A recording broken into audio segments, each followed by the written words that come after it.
Hello,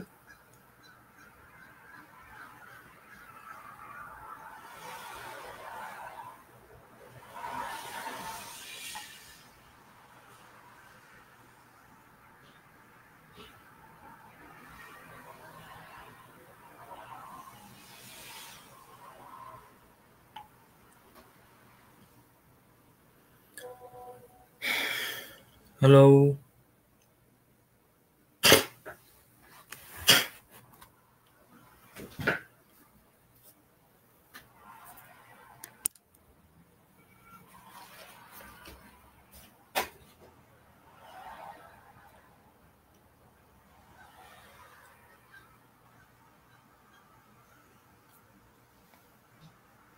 hello.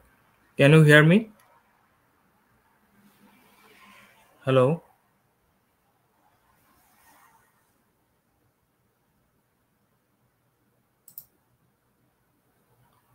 hello.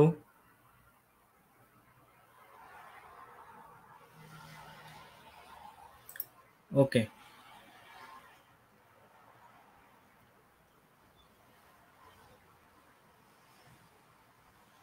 hello. আহ, আপনারা একটু কমেন্টে জানাবেন আমার সাউন্ডটা ক্লিয়ার কিনা। Can you hear me?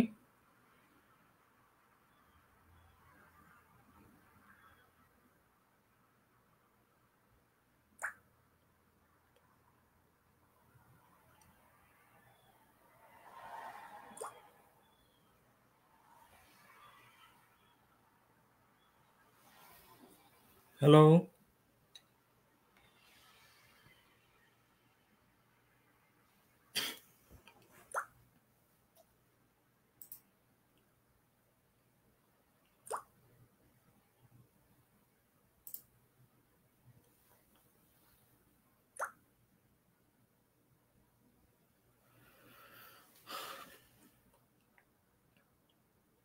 Okay, I think আমাকে শোনা যাচ্ছে।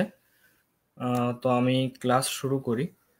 প্রথমে আমি আমার নিজের পরিচয়টা দেই। আমি মাহমুদ হাসান। আমি কানাডাতে মেমোরিয়াল ইউনিভার্সিটি অফ নিউ ফাউন্ডল্যান্ডে মাস্টার্স করতেছি এবং ফুল ফান্ডেড স্কলারশিপ নিয়ে আমি কানাডাতে আসছি আহ, ফল 2023-তে। তো আমি আপনাদের সাথে শেয়ার করব হায়ার স্টাডি জার্নিতে statement of purpose. Statement of পারপাসটা কতটা গুরুত্বপূর্ণ এবং আপনার হায়ার স্টাডিকে স্মুথ করার জন্য আপনি কিভাবে একটা স্টেটমেন্ট অফ পারপাস সাজাইতে পারেন। এবং আমি আপনাদের সাথে আরো শেয়ার করব যে আমি কিভাবে একজন সুপারভাইজার ম্যানেজমেন্ট থেকে শুরু করে সুপারভাইজারকে ইমেইল করা, সুপারভাইজার ম্যানেজ করে আপনি কিভাবে ফান্ডিংটা নিশ্চিত করবেন এবং আপনার ফান্ডিং নিশ্চিত হওয়ার পরে যখন সুপারভাইজার আপনাকে কোনো ইন্টারভিউতে কল করবে তখন ওই ইন্টারভিউ চলাকালীন সময়ে আপনার কি করা উচিত কি করা উচিত না, এবং ইন্টারভিউ হওয়ার পরে যখন সুপারভাইজার আপনাকে কোনো ফিডব্যাক দিবে, সেটা পজিটিভ বা নেগেটিভ যে ফিডব্যাকই হোক, এই ফিডব্যাক দেওয়ার পরে আপনি সেটা কিভাবে হ্যান্ডেল করবেন, এই সমস্ত টিপস অ্যান্ড ট্রিক্স নিয়ে আমি আপনাদেরকে শেখাবো।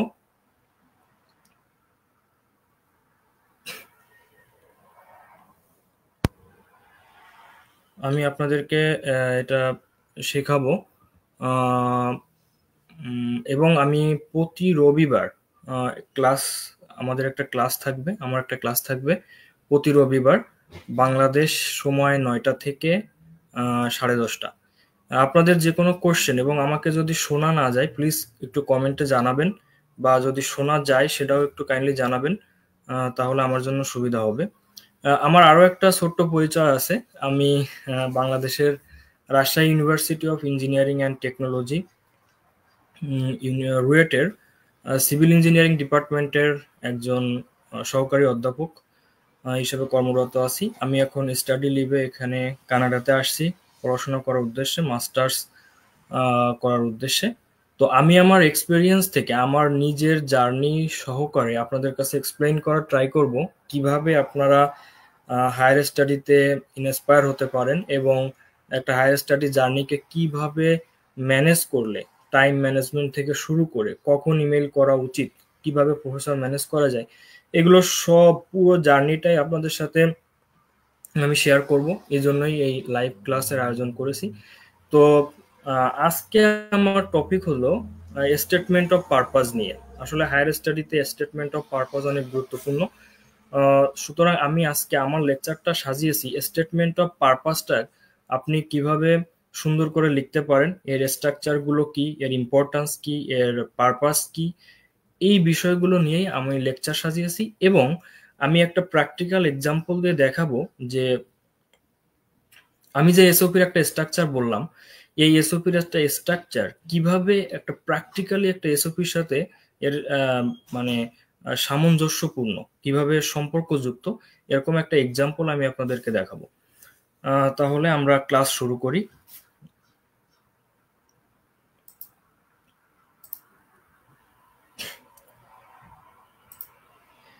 ওকে, এখানে আমার পরিচয়টা আছে, আর আমি এখানে কিছু ছবি অ্যাড করেছি, দেখতে পাচ্ছেন। এখন এখানে অনেকে বলবে যে স্লাইডে ছবি দেওয়ার উদ্দেশ্য কি। আসলে উদ্দেশ্য, যখন একজন প্রেজেন্টার কোনো কিছু প্রেজেন্ট করে তার পিছনে নিশ্চয়ই কিছু কারণ থাকে। যেমন আপনার হায়ার স্টাডি জার্নিতে আপনার মোটিভেশনটা কিন্তু অনেক গুরুত্বপূর্ণ। আপনি কেন হায়ার স্টাডি করবেন?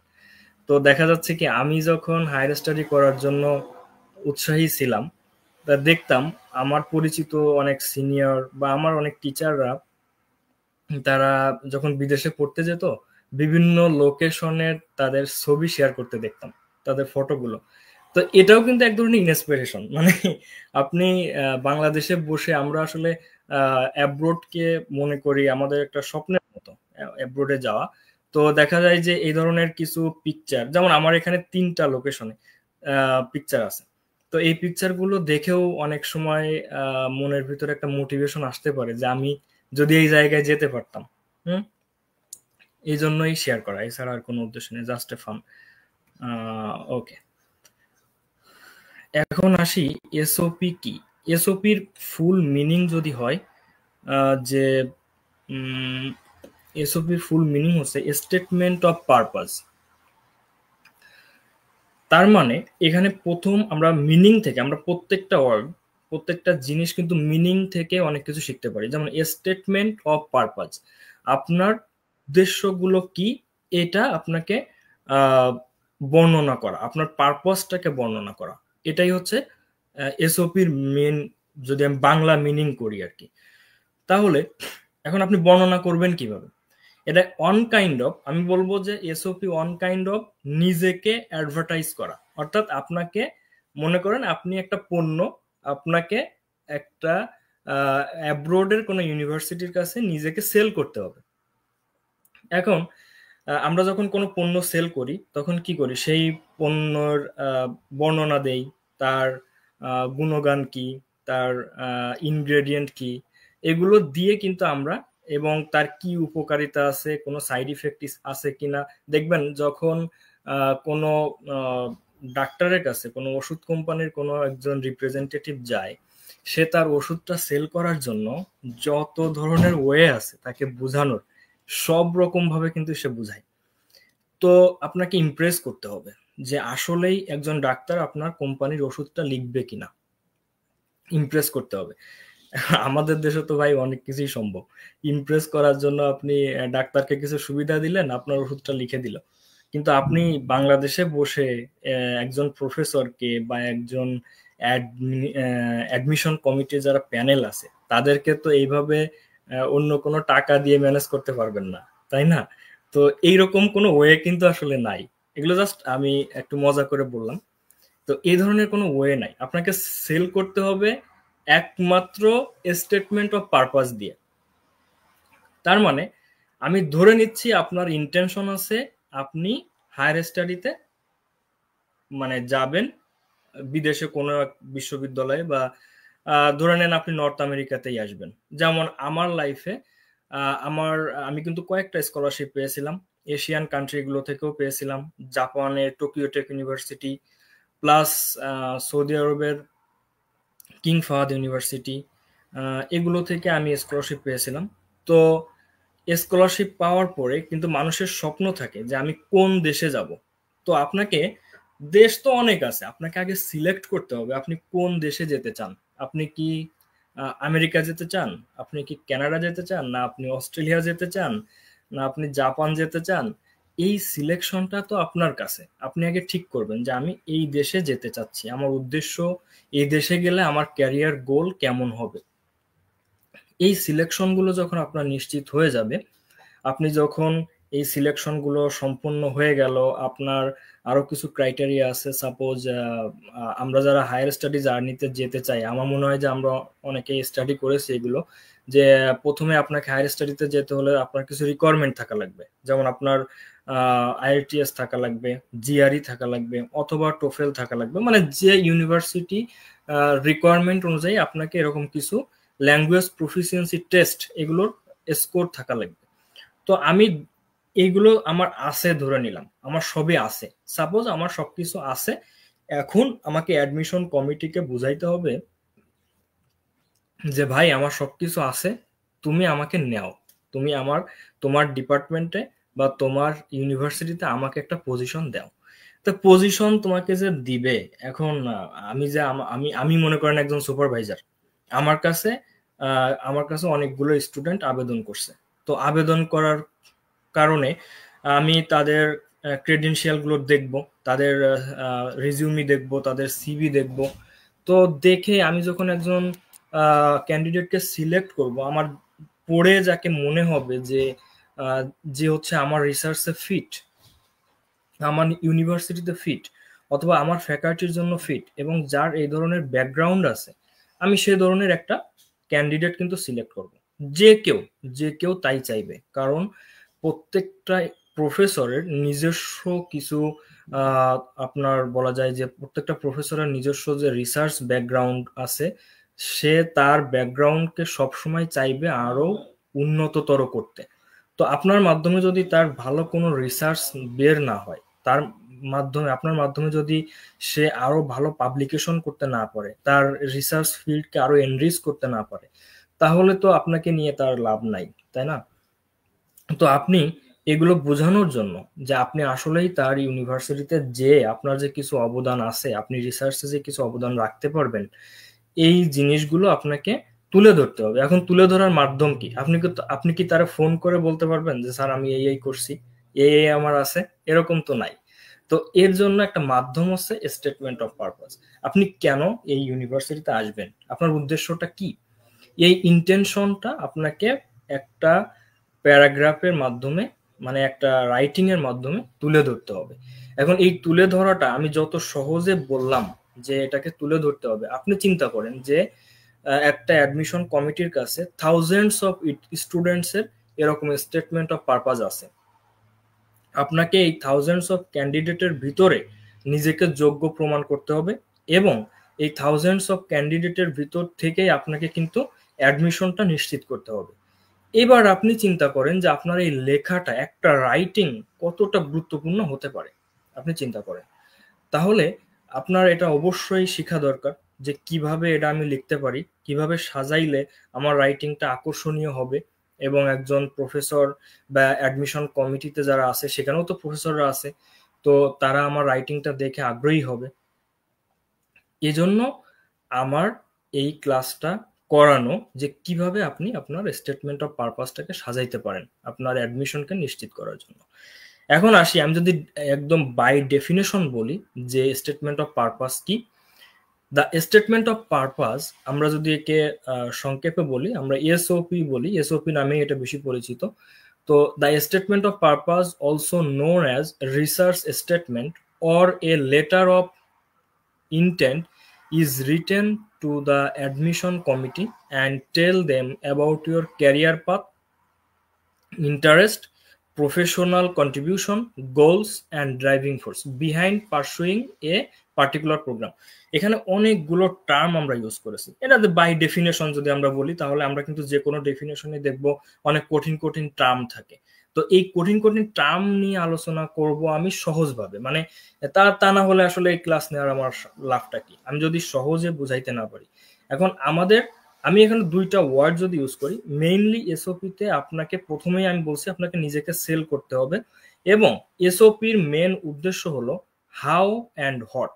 মানে আপনি এখানে দেখবেন যে প্রত্যেকটা অ্যান্সার আপনাকে দিতে হবে, যে কিভাবে, কেন, এবং মানে হোয়াই, হাউ, এইগুলোর অ্যান্সার দিয়েই কিন্তু মেইনলি এসওপি লিখতে হয়। যেমন আমি যদি বলি যে আপনি এসওপি যখন লিখবেন, আপনাকে এখানে বলতেছি যে statement of purpose also known as research statement or a letter of intent. তার মানে আপনার ইন্টেন্টটা, আপনি কেন আগ্রহী, প্রথম কথা হচ্ছে কেন আপনি আগ্রহী, আপনি মোটিভেশনটা কি, আপনি যে হায়ার স্টাডি করবেন কেন আগ্রহী, তাহলে এই যে মোটিভেশন, এটাতে কি আসলো, কেন আগ্রহী, হোয়াই। এরপরে আসবে tell them about your career path, আপনার ক্যারিয়ার পাথটা নিয়ে আপনি কি স্বপ্ন দেখছেন, মানে আপনার এখন যে শর্ট টার্ম একটা ক্যারিয়ার পাথ থাকে, মানুষের কিন্তু ক্যারিয়ার গোল নিয়ে অনেক চিন্তা থাকে, একটা থাকে শর্ট টার্ম ক্যারিয়ার, একটা থাকে লং টার্ম ক্যারিয়ার। তার মানে আপনি যে রিসার্চ করবেন, আপনি একটা হায়ার স্টাডি করবেন, এই হায়ার স্টাডি করার পরে আপনার গোলটা কোথায় যাবে, তাহলে এটা কি হচ্ছে যে হট, আপনার গোলটা কি। হ্যাঁ, এরপরে ইন্টারেস্ট, আপনার ইন্টারেস্ট কি, তাহলে এটাও হটের অ্যান্সার, মানে কি সের অ্যান্সারটা দিতে হবে। প্রফেশনাল কন্ট্রিবিউশন, আপনার কোনো প্রফেশনাল কন্ট্রিবিউশন আছে কিনা সেগুলো ব্যাখ্যা করা। গোলস এবং ড্রাইভিং ফোর্স, মেইন জিনিস হচ্ছে ড্রাইভিং ফোর্স, আপনাকে কোন জিনিস আপনাকে মোটিভেট করেছে এই প্রোগ্রাম নেওয়ার জন্য, আপনি যে পিএইচডি করবেন কেন, আপনি যে মাস্টার্স করবেন কেন, এই প্রোগ্রামেই কেন আসবেন। হ্যাঁ, তো এই জিনিসগুলোকে যদি আপনি একটা সুন্দরভাবে সাজায় লিখতে পারেন, তাহলে অ্যাডমিশন কমিটি কিন্তু আপনাকে চুজ করতে পারে। এবং আরেকটা কথা বলে রাখি, এসওপি হতে হবে কিন্তু স্পেসিফিক, একদম স্পেসিফিকলি আপনি বলবেন যে হ্যাঁ আমি এই জন্য আগ্রহী, আমি এই কারণে এই প্রোগ্রামটা চুজ করেছি, একেবারে স্পেসিফিকলি আপনার রিজনটা বলবেন। আরো কিছু বিষয় হলো, এসওপিতে কোনো মিথ্যা কোনো কিছু দেওয়া যাবে না, ঠিক আছে, বি অনেস্ট, একেবারে অনেস্ট থাকতে হবে। এরপর আমি এখানে কিছু পয়েন্ট অ্যাড করেছি, যদিও এগুলো বলেছি তারপরেও আবারও আপনাদেরকে বোঝানোর জন্য এখানে আছে, যেমন expressing your self to the admission panel. প্রথমেই আমি একটা বাংলা কথা বলেছি যে আপনাকে নিজেকে বিক্রি করতে হবে, অ্যাডমিশন প্যানেলের কাছে নিজেকে বিক্রি করতে হবে। তো এখানে একটা কথা আসলো কি, যে এক্সপ্রেসিং ইউর সেলফ, আপনার নিজেকে এক্সপ্রেস করতে হবে অ্যাডমিশন প্যানেলের কাছে, কারণ অ্যাডমিশন প্যানেল আপনার সম্পর্কে কিন্তু কিছুই জানে না। তো আপনার সম্পর্কে তাকে জানাতে হবে, তাদেরকে জানাইতে হবে যে আপনি একজন গুড প্রোডাক্ট এবং আপনি এই ইউনিভার্সিটির জন্য ফিট। তো এটা জানানোর জন্য একটা মাধ্যম হচ্ছে এসওপি, এটা জানাতে হবে প্রথমে অ্যাডমিশন প্যানেলকে। এরপর reflect your communication skill, future vision.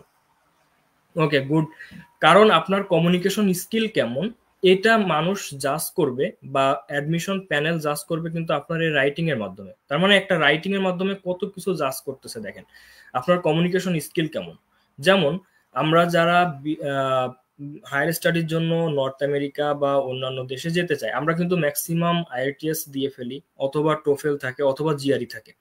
তো আমরা করি কি, আমাদের যে নলেজ, আমাদের ইংলিশের যে নলেজ, জিআরইর কঠিন কঠিন ওয়ার্ড আমরা এসওপিতে অ্যাড করি বা লিখি, এটা আবার কিন্তু ঠিক না। কারণ কমিউনিকেশন স্কিল মানে হচ্ছে আপনি এমন ভাবে কমিউনিকেট করবেন যেটা মানুষ সহজে, বা একজন রিডার সহজে যেন আপনার রাইটিংটা পড়ে বুঝতে পারে, আপনার ইন্টেনশনটা বুঝতে পারে। এখন আপনি এমন এমন ওয়ার্ড ইউজ করছেন যে সেটা পড়তে তার অনেক টাইম লাগতেছে, তার কাছে থাউজেন্ডস অফ এসওপি আছে, এখন থাউজেন্ডস অফ এসওপি সবগুলো সে একেবারে মানে প্রথম থেকে শেষ পর্যন্ত পড়বে, বিষয়টা এমন নাও হতে পারে। এখন আপনার এসওপি প্রথমেই আপনি ইন্ট্রোডাকশন এত কঠিন করে লিখছেন যে ওই ইন্ট্রোডাকশন পড়ে তার আর মনে হয়নি যে আমি পরের প্যারাগ্রাফটার পড়ি, কারণ আপনি আপনার জিআর-এর সমস্ত নলেজ, আপনার কঠিন কঠিন ওয়ার্ড, আপনি 5,000 ওয়ার্ড মুখস্থ করছেন, এই 5,000 ওয়ার্ড আপনি এসওপির ভিতরে ঢেলে দিবেন, আর সরি, এসওপির ভিতরে দিয়ে দিবেন। এটা কমিউনিকেশন স্কিল না আসলে। মানে কমিউনিকেশন স্কিল হচ্ছে, হ্যাঁ এসওপিটা কিছুটা ডিফারেন্ট হবে, আপনি কিছু ইংলিশ ইউজ করবেন, যে আপনার কিছু নলেজ যে আছে, আপনি যে কিছু ইংলিশ জানেন, কিছু ওয়ার্ড যে আপনি এক্সেপশনাল জানেন, এটা আপনাকে বোঝাতে হবে। কিন্তু এমন না যে সব ওয়ার্ড আপনি কঠিন ওয়ার্ড ইউজ করবেন, জিআরই ওয়ার্ড ইউজ করবেন, তাহলে এটা কমিউনিকেশন স্কিল হবে না আসলে। কারণ অন্যের বুঝতে কষ্ট হচ্ছে। তো অন্যের বুঝতে যেটা কষ্ট হয় সেটা তো ইজি কমিউনিকেশন স্কিল হলো না। তাহলে আপনার কমিউনিকেশন স্কিলটাও কিন্তু এখানে রিফ্লেক্ট হয়। তো এই কমিউনিকেশন স্কিলটা যাতে রিফ্লেক্ট হয় সেজন্য আপনি কি ধরনের ওয়ার্ড ইউজ করতে পারেন, কিভাবে ওয়ার্ডগুলোকে সাজাইতে পারেন, সেন্টেন্সগুলো খুব বেশি কমপ্লেক্স সেন্টেন্স ইউজ না করা। এখানে আমরা সেন্টেন্স সম্পর্কে আলোচনা করবো যে আপনি কি ধরনের সেন্টেন্স ইউজ করতে পারেন। এইরকম এই বিষয়গুলো গুরুত্বপূর্ণ এসওপিতে। এবং হচ্ছে ফিউচার ভিশন। আপনি আপনার ফিউচার ভিশনটা কি?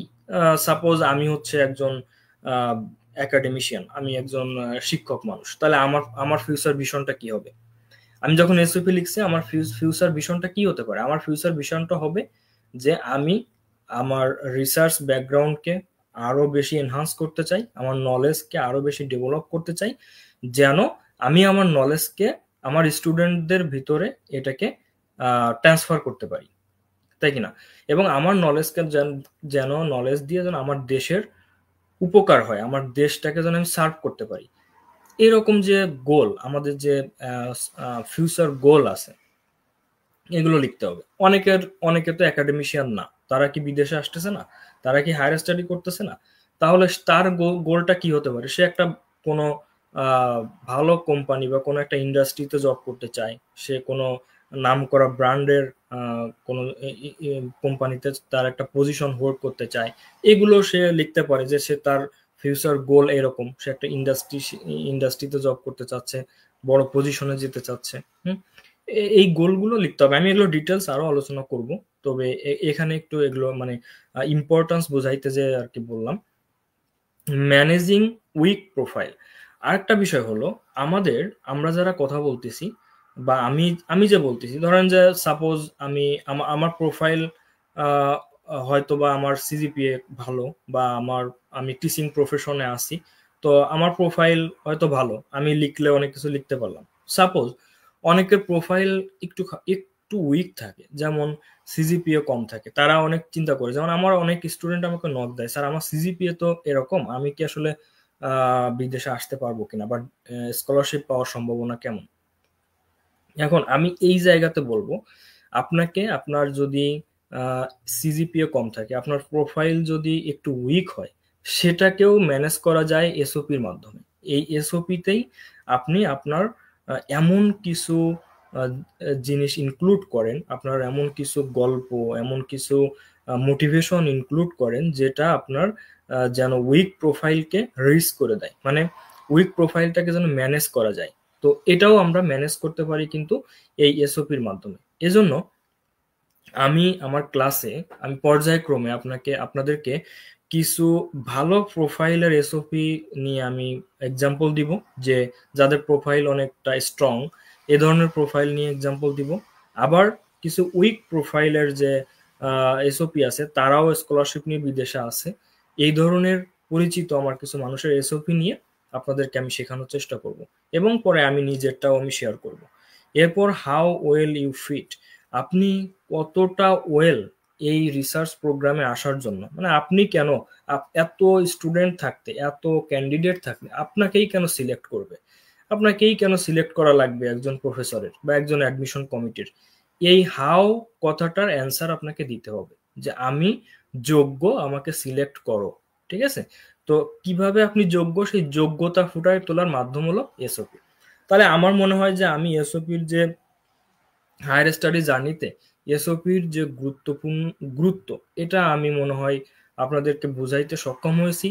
এরপরও যদি এসওপির ইম্পর্টেন্স নিয়ে কোনো কোশ্চেন থাকে, আপনি কমেন্টে জানাইতে পারেন, কমেন্ট সেকশনে অ্যান্সার দেওয়ার সময় আমি সেটা উল্লেখ করব।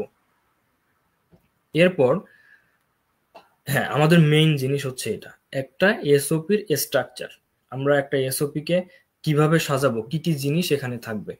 এই এসওপি তে আমাদের স্ট্রাকচারকে আমরা কয়েক ভাগে ভাগ করতে পারি। যেমন এর কিন্তু কোনো এরকম না যে স্ট্রিক্ট কোনো রুলস আছে যে এই স্ট্রাকচার গুলো থাকতে হবেই, এবং এর চেয়ে কম বা বেশি থাকা যাবে না, বিষয়টা এরকম না। তবে আপনি যদি জেনারেলি চিন্তা করেন, তাহলে একটা এসওপি এই স্ট্রাকচার অনুযায়ী কিন্তু হওয়া উচিত। যেমন আমি একটু মনে হয় এখানে দেখতে অসুবিধা হতে পারে, আমি একটু ইয়াটা চেঞ্জ করি।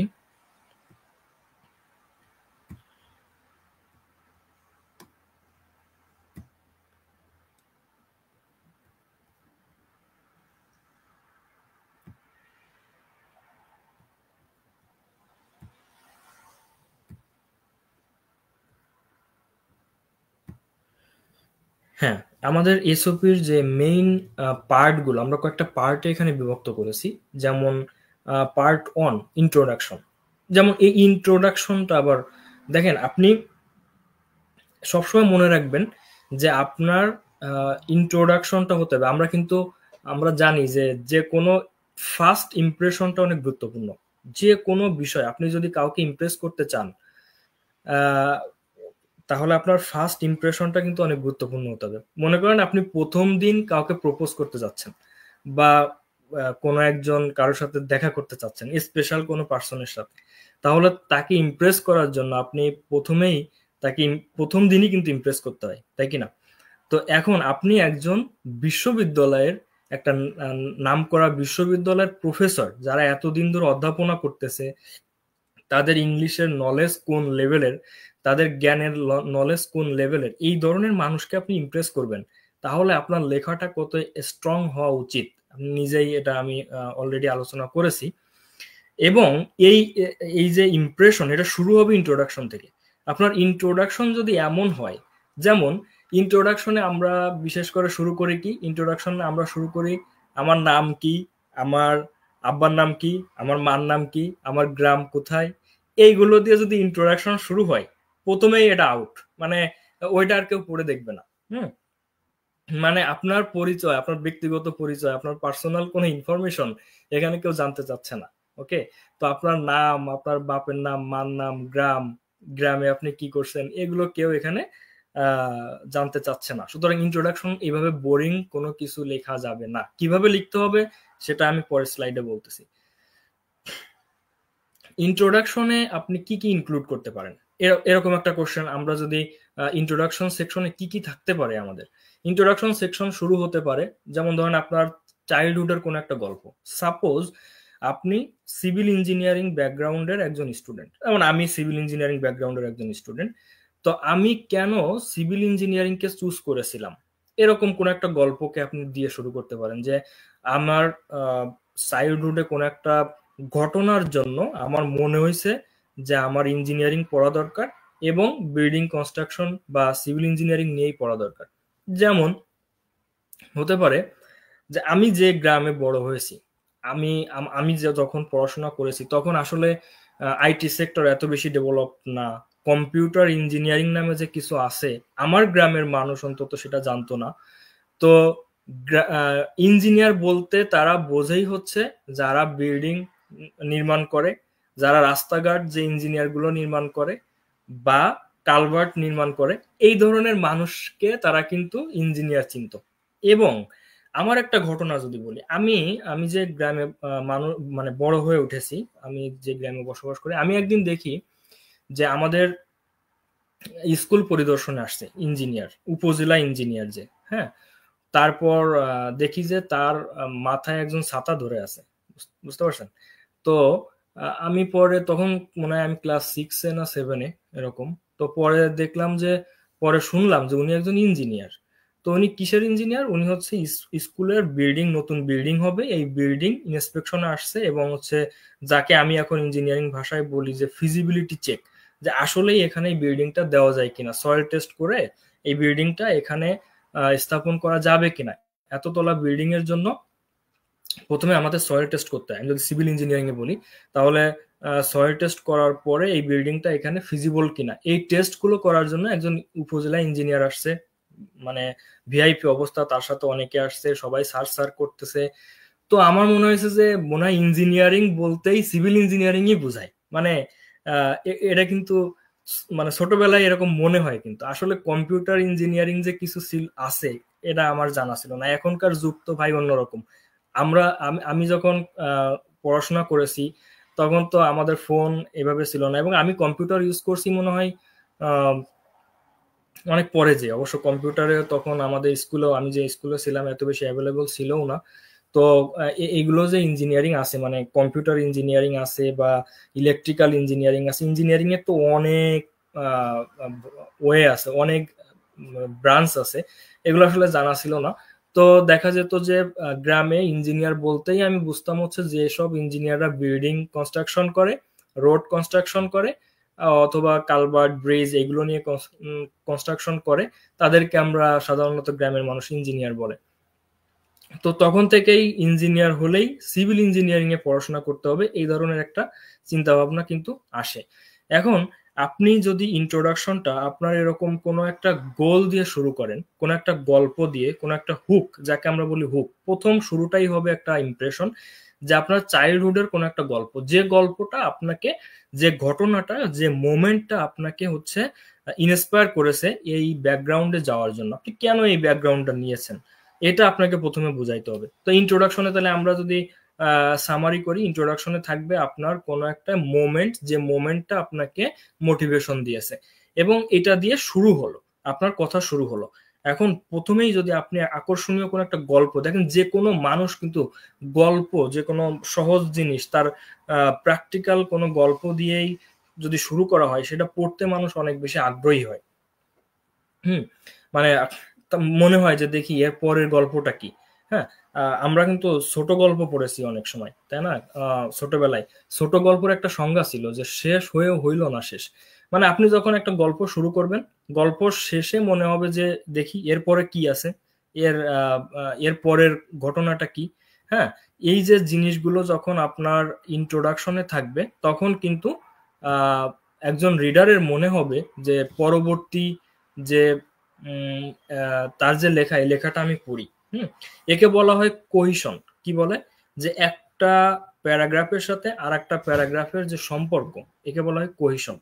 তো আপনাকে এখানে কোহিশন মেনটেন করতে হবে। কোহিশন মেনটেন করা মানে কি, একটা লাইনের সাথে, আমরা যখন রিসার্চ পেপার লিখি, আমি কিন্তু প্রত্যেকটার সাথে একটা করে এক্সাম্পল দেওয়ার চেষ্টা করতেছি বোঝানোর জন্য, ডিটেলসে বোঝানোর জন্য। আমি যখন কোনো একটা রিসার্চ পেপার লিখি, তাহলে আমার রিসার্চ পেপার লিখতে গেলে কি করতে হয়, প্রত্যেকটা লাইনের সাথে, আপনি যখন একটা লাইন লিখবেন, তার সাথে পরের লাইনের সম্পর্ক থাকতে হবে। মানে অবশ্যই একটা লাইন, এক প্যারাগ্রাফ বা একটা বিষয় আপনি লিখলেন, অন্য লাইনটা অন্য একটা থিমে লিখলেন, এটা রিসার্চ পেপার হবে না। রিসার্চ পেপারেও কিন্তু এরকমই, যে আপনাকে কোহিশন বজায় রাখতে হবে, প্রতিটা লাইনের সাথে পরের লাইনের সম্পর্ক থাকতে হবে এবং রেফারেন্স থাকতে হবে। রিসার্চ পেপারে অনেক রেফারেন্স থাকে, রেফারেন্স ছাড়া আপনি একটা ওয়ার্ড লিখতে পারবেন না, একটা লাইন লিখতে পারবেন না। তো এরকম এখানেও আমাদের প্রত্যেকটা প্যারাগ্রাফে, প্রত্যেকটা লাইনের সাথে কিন্তু একটা সম্পর্ক থাকতে হবে। এখন অনেকে বলতে পারে স্যার, আমার তো কোনো গল্প নাই, এরকম কোনো গল্প নাই। এখন ইন্ট্রোডাকশন লিখতে যে আমরা এটাই প্রবলেমে পড়ি। আপনি ইন্টারনেটে যদি সার্চ করেন, কারণ আমরা তো এখন ইন্টারনেটের যুগ, সব কিছু পেয়ে যাবেন যে কিভাবে লিখতে হয়, দেখবেন ওখানে লেখা থাকবে যে আপনি কোনো একটা স্টোরি দিয়ে শুরু করেন। এখন আপনার জীবনে কোনো মোটিভেশন, এরকম কোনো ঘটনা নাই, এরকম কোনো স্টোরি নাই, তাহলে আপনি কিভাবে শুরু করবেন? আসলে এরকম কোনো স্টোরি আপনার নাই, আপনি মনে করতে পারতেছেন না, কিন্তু বানায় একটা গল্প দিলেন, এই কাজটা করবেন না, কারণ ভেরি মাস ডেঞ্জারাস। কোনো গল্প অথবা কোনো একজনের গল্প আপনি এসওপি তে দেখছেন, কারণ অনেক টেমপ্লেট আপনি পাবেন, অনেক এক্সাম্পল আপনি পাবেন। তো সেরকম একজনের গল্পকে আপনি কপি করে যদি এখানে লেখেন, আপনি শিওর বাদ পড়বেন, কারণ এসওপি তে কোনো কপি করা যাবে না। এটা আপনার একান্তই নিজস্ব গল্প। ওকে, মেইন আমাদের এটা মনে রাখতে হবে, এসওপি হচ্ছে একান্তই আপনার নিজস্ব গল্প। এখানে অন্য কোনো ইন্টেনশন, কোনো এআই দিয়ে লেখা যাবে না। আমরা এখন অনেকে এআই ইউজ করি, আমরা খুবই ইউজ টু হয়ে যাচ্ছি এআই তে। তো আপনি যদি চ্যাট জিপিটি দিয়ে একটা এসওপি লিখে ফেলেন, আপনি বাদ পড়ে যাবেন। কারণ আপনার লেখা পড়েই বোঝা যাবে এটা কপি করা নাকি নিজের লেখা। হ্যাঁ, তো আপনার কোনো কপি রাইটিং এই এসওপি তে চলবে না। এটা হচ্ছে মোস্ট মানে ইম্পর্ট্যান্ট একটা ওয়ার্নিং, কোনো ধরনের কপি রাইটিং চলবে না। আপনি আপনার নিজস্ব গল্প, আপনার নিজস্ব গল্প অন্য কেউ জানে না। আপনার নিজস্ব ল্যাঙ্গুয়েজ, প্রত্যেকে আপনি দেখবেন প্রতিটা মানুষ ভিন্ন, প্রত্যেকটা মানুষ যখন তার থট গুলো লেখে, সেই থট গুলোও ভিন্ন হয়। সুতরাং আপনি যখন আপনার লেখা শুরু করবেন, কখনোই আরেকজনের সাথে মিলবে না। হ্যাঁ, এসওপি কখনোই অন্য কারোর সাথে মিলবে না এবং এটা কপি করা যাবে না। আপনি টেমপ্লেট দেখতে পারেন, আপনি এক্সাম্পল দেখতে পারেন যে কিভাবে লেখে, অথবা আমাদের লেকচার গুলো দেখতে পারেন যে কিভাবে আমি লেখা শিখাচ্ছি। এগুলো এগুলো অ্যালাউড, এগুলো আপনি লিখতে পারেন। কিন্তু আপনি যখন লেখা শুরু করবেন, এটা কারো থেকে কপি করা যাবে না, কোনো লাইন কপি করা যাবে না, কোনো এই ধরনের ইন্টেনশন থাকা যাবে না যে আমি কপি করে একটা এসওপি লিখে ফেলবো। আমি বলবো এসওপি লিখতে আপনার আহ, অনেকটা টাইম লাগবে। এটা হতে পারে কয়েক উইক লাগতে পারে, হতে পারে কয়েক মাস লাগতে পারে। আপনি এসওপি লেখার জন্য যেটা করবেন, এসওপি শুরু করবেন আপনার যখন হায়ার স্টাডিতে আপনার মোটিভেশন আসছে যে আমি হচ্ছে হায়ার স্টাডি করতে চাচ্ছি, তখন থেকে আপনি একটা এসওপি সাজানো শুরু করেন। কারণ এসওপি কিন্তু আপনি যখন সাজানো শুরু করবেন দেখা যাবে আপনি অনেক বড় লিখে ফেলছেন, হ্যাঁ, তো কয়েক পেজ হয়ে গেছে, কিন্তু আসলে এসওপি তো আমরা এত বড় এত বড় আমরা লিখতে পারবো না। হুম। তো এই কয়েক পেজের এসওপি তো আপনি পরে যে এটা ফাইন টিউনিং করবেন, ফাইন টিউনিং করে কিন্তু আপনার এটাকে আপনার এই ফাইন টিউনিং করে ছোট করতে হবে। ছোট করে কেমন পেজে আসা লাগবে, 1 থেকে 2 পেজের ভিতরে এসওপি সাজাইতে হবে। তো এই ফাইন টিউনিং করার জন্য তো সময় লাগবে, কারণ আপনি একটা জিনিস লিখতেছেন নিজের ওয়ার্ড নিজের ভাষায়, তো এটার জন্য কিন্তু একটা টাইম লাগবে। এজন্য আমি বলবো যে কোনো ধরনের, আমরা অনেক সময় বলি যে লিখবো লিখবানি কালকে থেকে শুরু করব বা পরের দিন শুরু করব, এরকম না। আপনি শুরু করে দেন, আপনি শুরু করেন, একটা লেখা শুরু করেন, লিখতে শুরু করেন, এবং দেখবেন যে আস্তে আস্তে আস্তে আস্তে প্রথমে অনেক বড় হবে, প্রথমে অনেক ওয়ার্ড গুলো অনেক মানে ভালো হবে না। এই ওয়ার্ড গুলো কিন্তু পরে যখন আপনি ফাইন টিউনিং করবেন তখন এটা এক সময় একটা ইউনিক এসওপিতে চলে আসবে, এবং আপনার কাঙ্ক্ষিত যে এসওপিটা আপনি চাচ্ছেন সেটা আপনি পেয়ে যাবেন। তারপর এটা আপনি কোনো সিনিয়র অথবা যারা মেন্টর আছে, যারা এই সম্পর্কে জানে, তাদের কাছ থেকে একটা রিভিউ নিতে পারেন যে কেমন হয়েছে। তাহলে আমি একটা কথা বলতে যে আসলে অন্যদিকে অনেক এক্সাম্পল দিচ্ছি, আসলে এগুলো অনেক ডিপলি জানা দরকার, কারণ আপনার এই লেখার উপরে কিন্তু আপনার অনেক কিছু ডিপেন্ড করতেছে। এই জন্য আসলে ডিপলি অনেক কথা বলতেছি, যত ইনফরমেশন আপনাদের দেওয়া যায় আসলে। আর একটা জিনিস হচ্ছে যে যারা টিচার, তারা হয় কি যে একটা কথা বলতে যে তার সাথে এক্সাম্পল দিতে দিতে অনেক দূর চলে যায়। তো আমার আসলে অনলাইনে ক্লাস, আমি আমি যখন রুয়েটে ছিলাম অনলাইনেও ক্লাস নিয়েছি, তারপর আমার ক্লাস নেওয়ার এক্সপিরিয়েন্স তো আছেই। তো দেখা যেত যে একটা এক্সাম্পল দিতে যে তার রেফারেন্সে অনেকগুলো কথা বলা হয়ে যেত। তো ইন্ট্রোডাকশন সেকশনটা মনে হয় আমি বলছি। ও তাছাড়া আরো একটা বিষয়, আপনার ইন্ট্রোডাকশন সেকশনে প্রথমে উল্লেখ করতে হবে যে আপনি আসলে কোন প্রোগ্রামের জন্য যাচ্ছেন। আপনি কি মাস্টার্স প্রোগ্রামের জন্য যাচ্ছেন নাকি পিএইচডি প্রোগ্রামের জন্য যাচ্ছেন, এই প্রোগ্রামগুলো উল্লেখ করতে হবে, এবং নির্দিষ্ট করে আপনাকে বলতে হবে যে আপনি মাস্টার্স প্রোগ্রামের জন্যই অ্যাপ্লাই করতেছেন অথবা পিএইচডি প্রোগ্রামের জন্যই আপনি অ্যাপ্লাই করতেছেন। এরপরে আসেন পার্ট 2 তে আমরা যদি আসি, এটা হচ্ছে একাডেমিক ব্যাকগ্রাউন্ড। একাডেমিক ব্যাকগ্রাউন্ডের ভিতরে এটা আপনারা দেখলেই বোঝা যাচ্ছে যে এখানে কি থাকবে। এখানে হচ্ছে আপনার একাডেমিক ব্যাকগ্রাউন্ডটা কি, মানে আপনি এখন ধরেন আমি পড়াশোনা করছি সিভিল ইঞ্জিনিয়ারিং এ, আমি নিশ্চয়ই ইলেকট্রিক্যাল ইঞ্জিনিয়ারিং এ অ্যাপ্লাই করবো না, তাহলে আমার ব্যাকগ্রাউন্ড তো ইলেকট্রিক্যাল ইঞ্জিনিয়ারিং এর সাথে ফিট হবে না। হুম। এটা কিন্তু আমার ব্যাকগ্রাউন্ড ফিট হতে হবে, কিছুটা সিমিলারিটি অন্তত থাকতে হবে। হ্যাঁ, অনেকে ফিল্ড চেঞ্জ করে, ফিল্ড চেঞ্জ করার জন্য তাকে সেরকম এসওপি লিখতে হয়, স্ট্রং এসওপি লিখতে হয়, ফিল্ড চেঞ্জ করার কারণ কি এগুলো লিখতে হয়। তো আমি যদি জেনারেলি ধরে নিই যে আমি যে ফিল্ডে আছি ওই ফিল্ডেই আমি হচ্ছে আমার হায়ার স্টাডি করতে চাচ্ছি, তাহলে আমার একাডেমিক ব্যাকগ্রাউন্ডটাকে আমার সাজাতে হবে যে আমি ব্যাচেলর কমপ্লিট করেছি, আমি কোথায় ব্যাচেলর কমপ্লিট করেছি সেটা লিখতে পারি। তারপর আমার ব্যাচেলরে আমার সবচাইতে আকর্ষণীয় কোর্সগুলো কি ছিল, যে কোর্সগুলো দেখে আমি আমার হায়ার স্টাডিতে আমি হচ্ছে ইন্সপায়ার হয়েছি। সব সময় আমরা প্রত্যেকটা প্যারাগ্রাফে চেষ্টা করব যে এই জিনিস বা এই কোর্স অথবা এই ইনসিডেন্ট অথবা এই মোমেন্টটা আমাকে হায়ার স্টাডিতে ইন্সপায়ার করেছে। যেমন একাডেমিক ব্যাকগ্রাউন্ডের ভিতরে আপনি লিখতে পারেন যে আমি যখন ব্যাচেলার ডিগ্রি করতেছিলাম, পড়াশোনা করাকালীন সময়ে আমার সিভিল ইঞ্জিনিয়ারিং এ বা আপনি যে ডিপার্টমেন্টে আছেন, আমাকে এই কোর্সটা, যেমন আমাকে ধরেন জিওটেকনিক্যাল কোর্সটা অনেক বেশি আমার মনে হয়েছে যে এটা সম্পর্কে আমার আরো বেশি জানা দরকার। জিওটেকনিক্যাল সম্পর্কে আমার আরো বেশি জানা দরকার, কারণ এটা মাটি নিয়ে আলোচনা করে। এখন মাটি সম্পর্কে যে এত ডিপলি জানা যায় ভাই, এটা আমি কোনোদিন জানতাম না। কারণ মাটি এমন একটা জিনিস, আপনি 1 ফিট 2 ফিট মানে প্রত্যেকটা স্তরে এবং প্রতিটা স্তরেই মাটির গুণাগুণ চেঞ্জ হয়, এবং এত বেশি পিকুলিয়ার একটা ম্যাটেরিয়াল, চিন্তা করার বাইরে। এর ডেপথে যদি আপনি জানতে চান, মানে কি বলবো, এর ডেপথ জানা খুবই ইন্টারেস্টিং। কারণ কিভাবে যে সয়েলের বিহেভিয়ার চেঞ্জ হয়, মানে এটা ভাবার, আপনি যদি রিসার্চ না করেন, ভিতরে না ঢোকেন, তাহলে আসলে বুঝতে পারবেন না যে আসলে সয়েলের ভিতরে এত পড়াশোনা আছে। তো এই সাবজেক্টটা আমাকে অনেক বেশি আকর্ষণ করতো। তারপর আমি স্ট্রাকচারও আমাকে টানতো। আমি তারপর এই 2 সাবজেক্টের উপরেই যত ইউনিভার্সিটি আছে, যে প্রফেসরগুলো রিনাউন্ড প্রফেসর আছে তাদেরকে আমি ইমেল করা শুরু করেছিলাম। তো সে গল্প অন্য একদিন করব।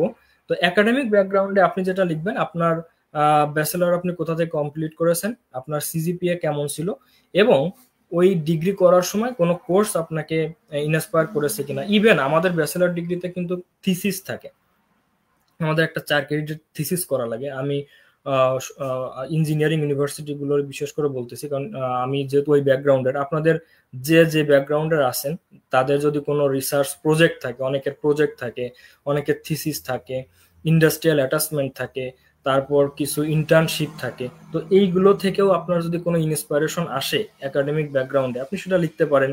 বা একাডেমিক ব্যাকগ্রাউন্ডে যখন আপনি পড়াশোনা করছেন, তখন থিসিস করার সময় আপনার যে সুপারভাইজার, তার অবদানগুলো আপনি লিখতে পারেন। তারপরে তার সাথে কাজ করে আপনার যে এক্সপেরিয়েন্স, সেগুলো আপনি এখানে শেয়ার করতে পারেন। একাডেমিক ব্যাকগ্রাউন্ডে যদি আপনার মাস্টার্স ডিগ্রি থাকে বাংলাদেশে, বা আপনার হোম কান্ট্রিতে যদি আপনার মাস্টার্স ডিগ্রি থাকে, সে ডিগ্রির কথা উল্লেখ করতে পারেন, সে তার সিজিপিএ উল্লেখ করতে পারেন। হুম, এগুলো দিয়ে আপনার একাডেমিক ব্যাকগ্রাউন্ড সাজাইতে হবে। এবং একাডেমিক ব্যাকগ্রাউন্ড প্রত্যেকটা প্যারাগ্রাফ, আমি বলেছি প্রত্যেকটা প্যারাগ্রাফের লাস্টে এসে বলতে হবে যে আপনার একাডেমিক ব্যাকগ্রাউন্ড, আপনি এখন যে প্রোগ্রামে আসতে চাচ্ছেন, মাস্টার্স বা পিএইচডি যে প্রোগ্রামে, এই প্রোগ্রামে আপনার একাডেমিক ব্যাকগ্রাউন্ডটা কতটা ইম্পর্টেন্স, এবং আপনার একাডেমিক ব্যাকগ্রাউন্ড কতটা ফিট এর সাথে, মানে আপনার একাডেমিক ব্যাকগ্রাউন্ড আপনার হায়ার স্টাডিতে কতটা গুরুত্বপূর্ণ ভূমিকা পালন করতে পারে। যেমন আপনি যদি কিছু কিছু প্রফেসরের লিঙ্কডইন আইডি বা অথবা তাদের প্রোফাইল দেখেন, আপনি যদি তার ওয়েবসাইটে যান, তার প্রোফাইল ঘাটেন, দেখবেন সে লেখা থাকে সে পিএইচডি স্টুডেন্ট হায়ার করতেছে, কিন্তু সে পিএইচডি স্টুডেন্টকে কি কি কোয়ালিটি থাকা লাগবে। এই কোয়ালিটি গুলো যদি আপনার থাকে, তাহলে আপনি অবশ্যই সেটা উল্লেখ করবেন যে আমার এই এই রিকোয়ারমেন্ট, আপনি যে রিকোয়ারমেন্ট গুলো বলছেন এই রিকোয়ারমেন্ট গুলো আমার আছে, তাহলে সে আরো বেশি ইমপ্রেসিভ হবে, তাই কিনা। এরপরের পার্টে যদি আমরা আসি, প্রফেশনাল এক্সপিরিয়েন্স। প্রফেশনাল এক্সপিরিয়েন্স কি? ইফ অ্যাপ্লিকেবল, মানে আপনার যদি প্রফেশনাল এক্সপিরিয়েন্স থাকে, যেমন প্রতিটা বিষয়ে এক্সাম্পল দিলে বুঝতে সুবিধা হয়। প্রফেশনাল এক্সপিরিয়েন্সের ভিতরে কিন্তু অনেক কিছু আসবে।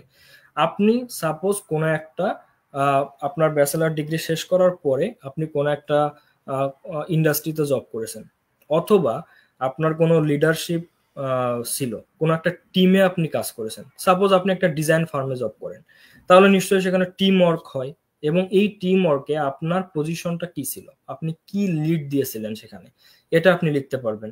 তারপর মেইন ফোকাস থাকবে যদি রিসার্চ থাকে, আপনার যদি রিসার্চ ব্যাকগ্রাউন্ড থাকে, এখন আমাদের সবার তো রিসার্চ ব্যাকগ্রাউন্ড থাকে না।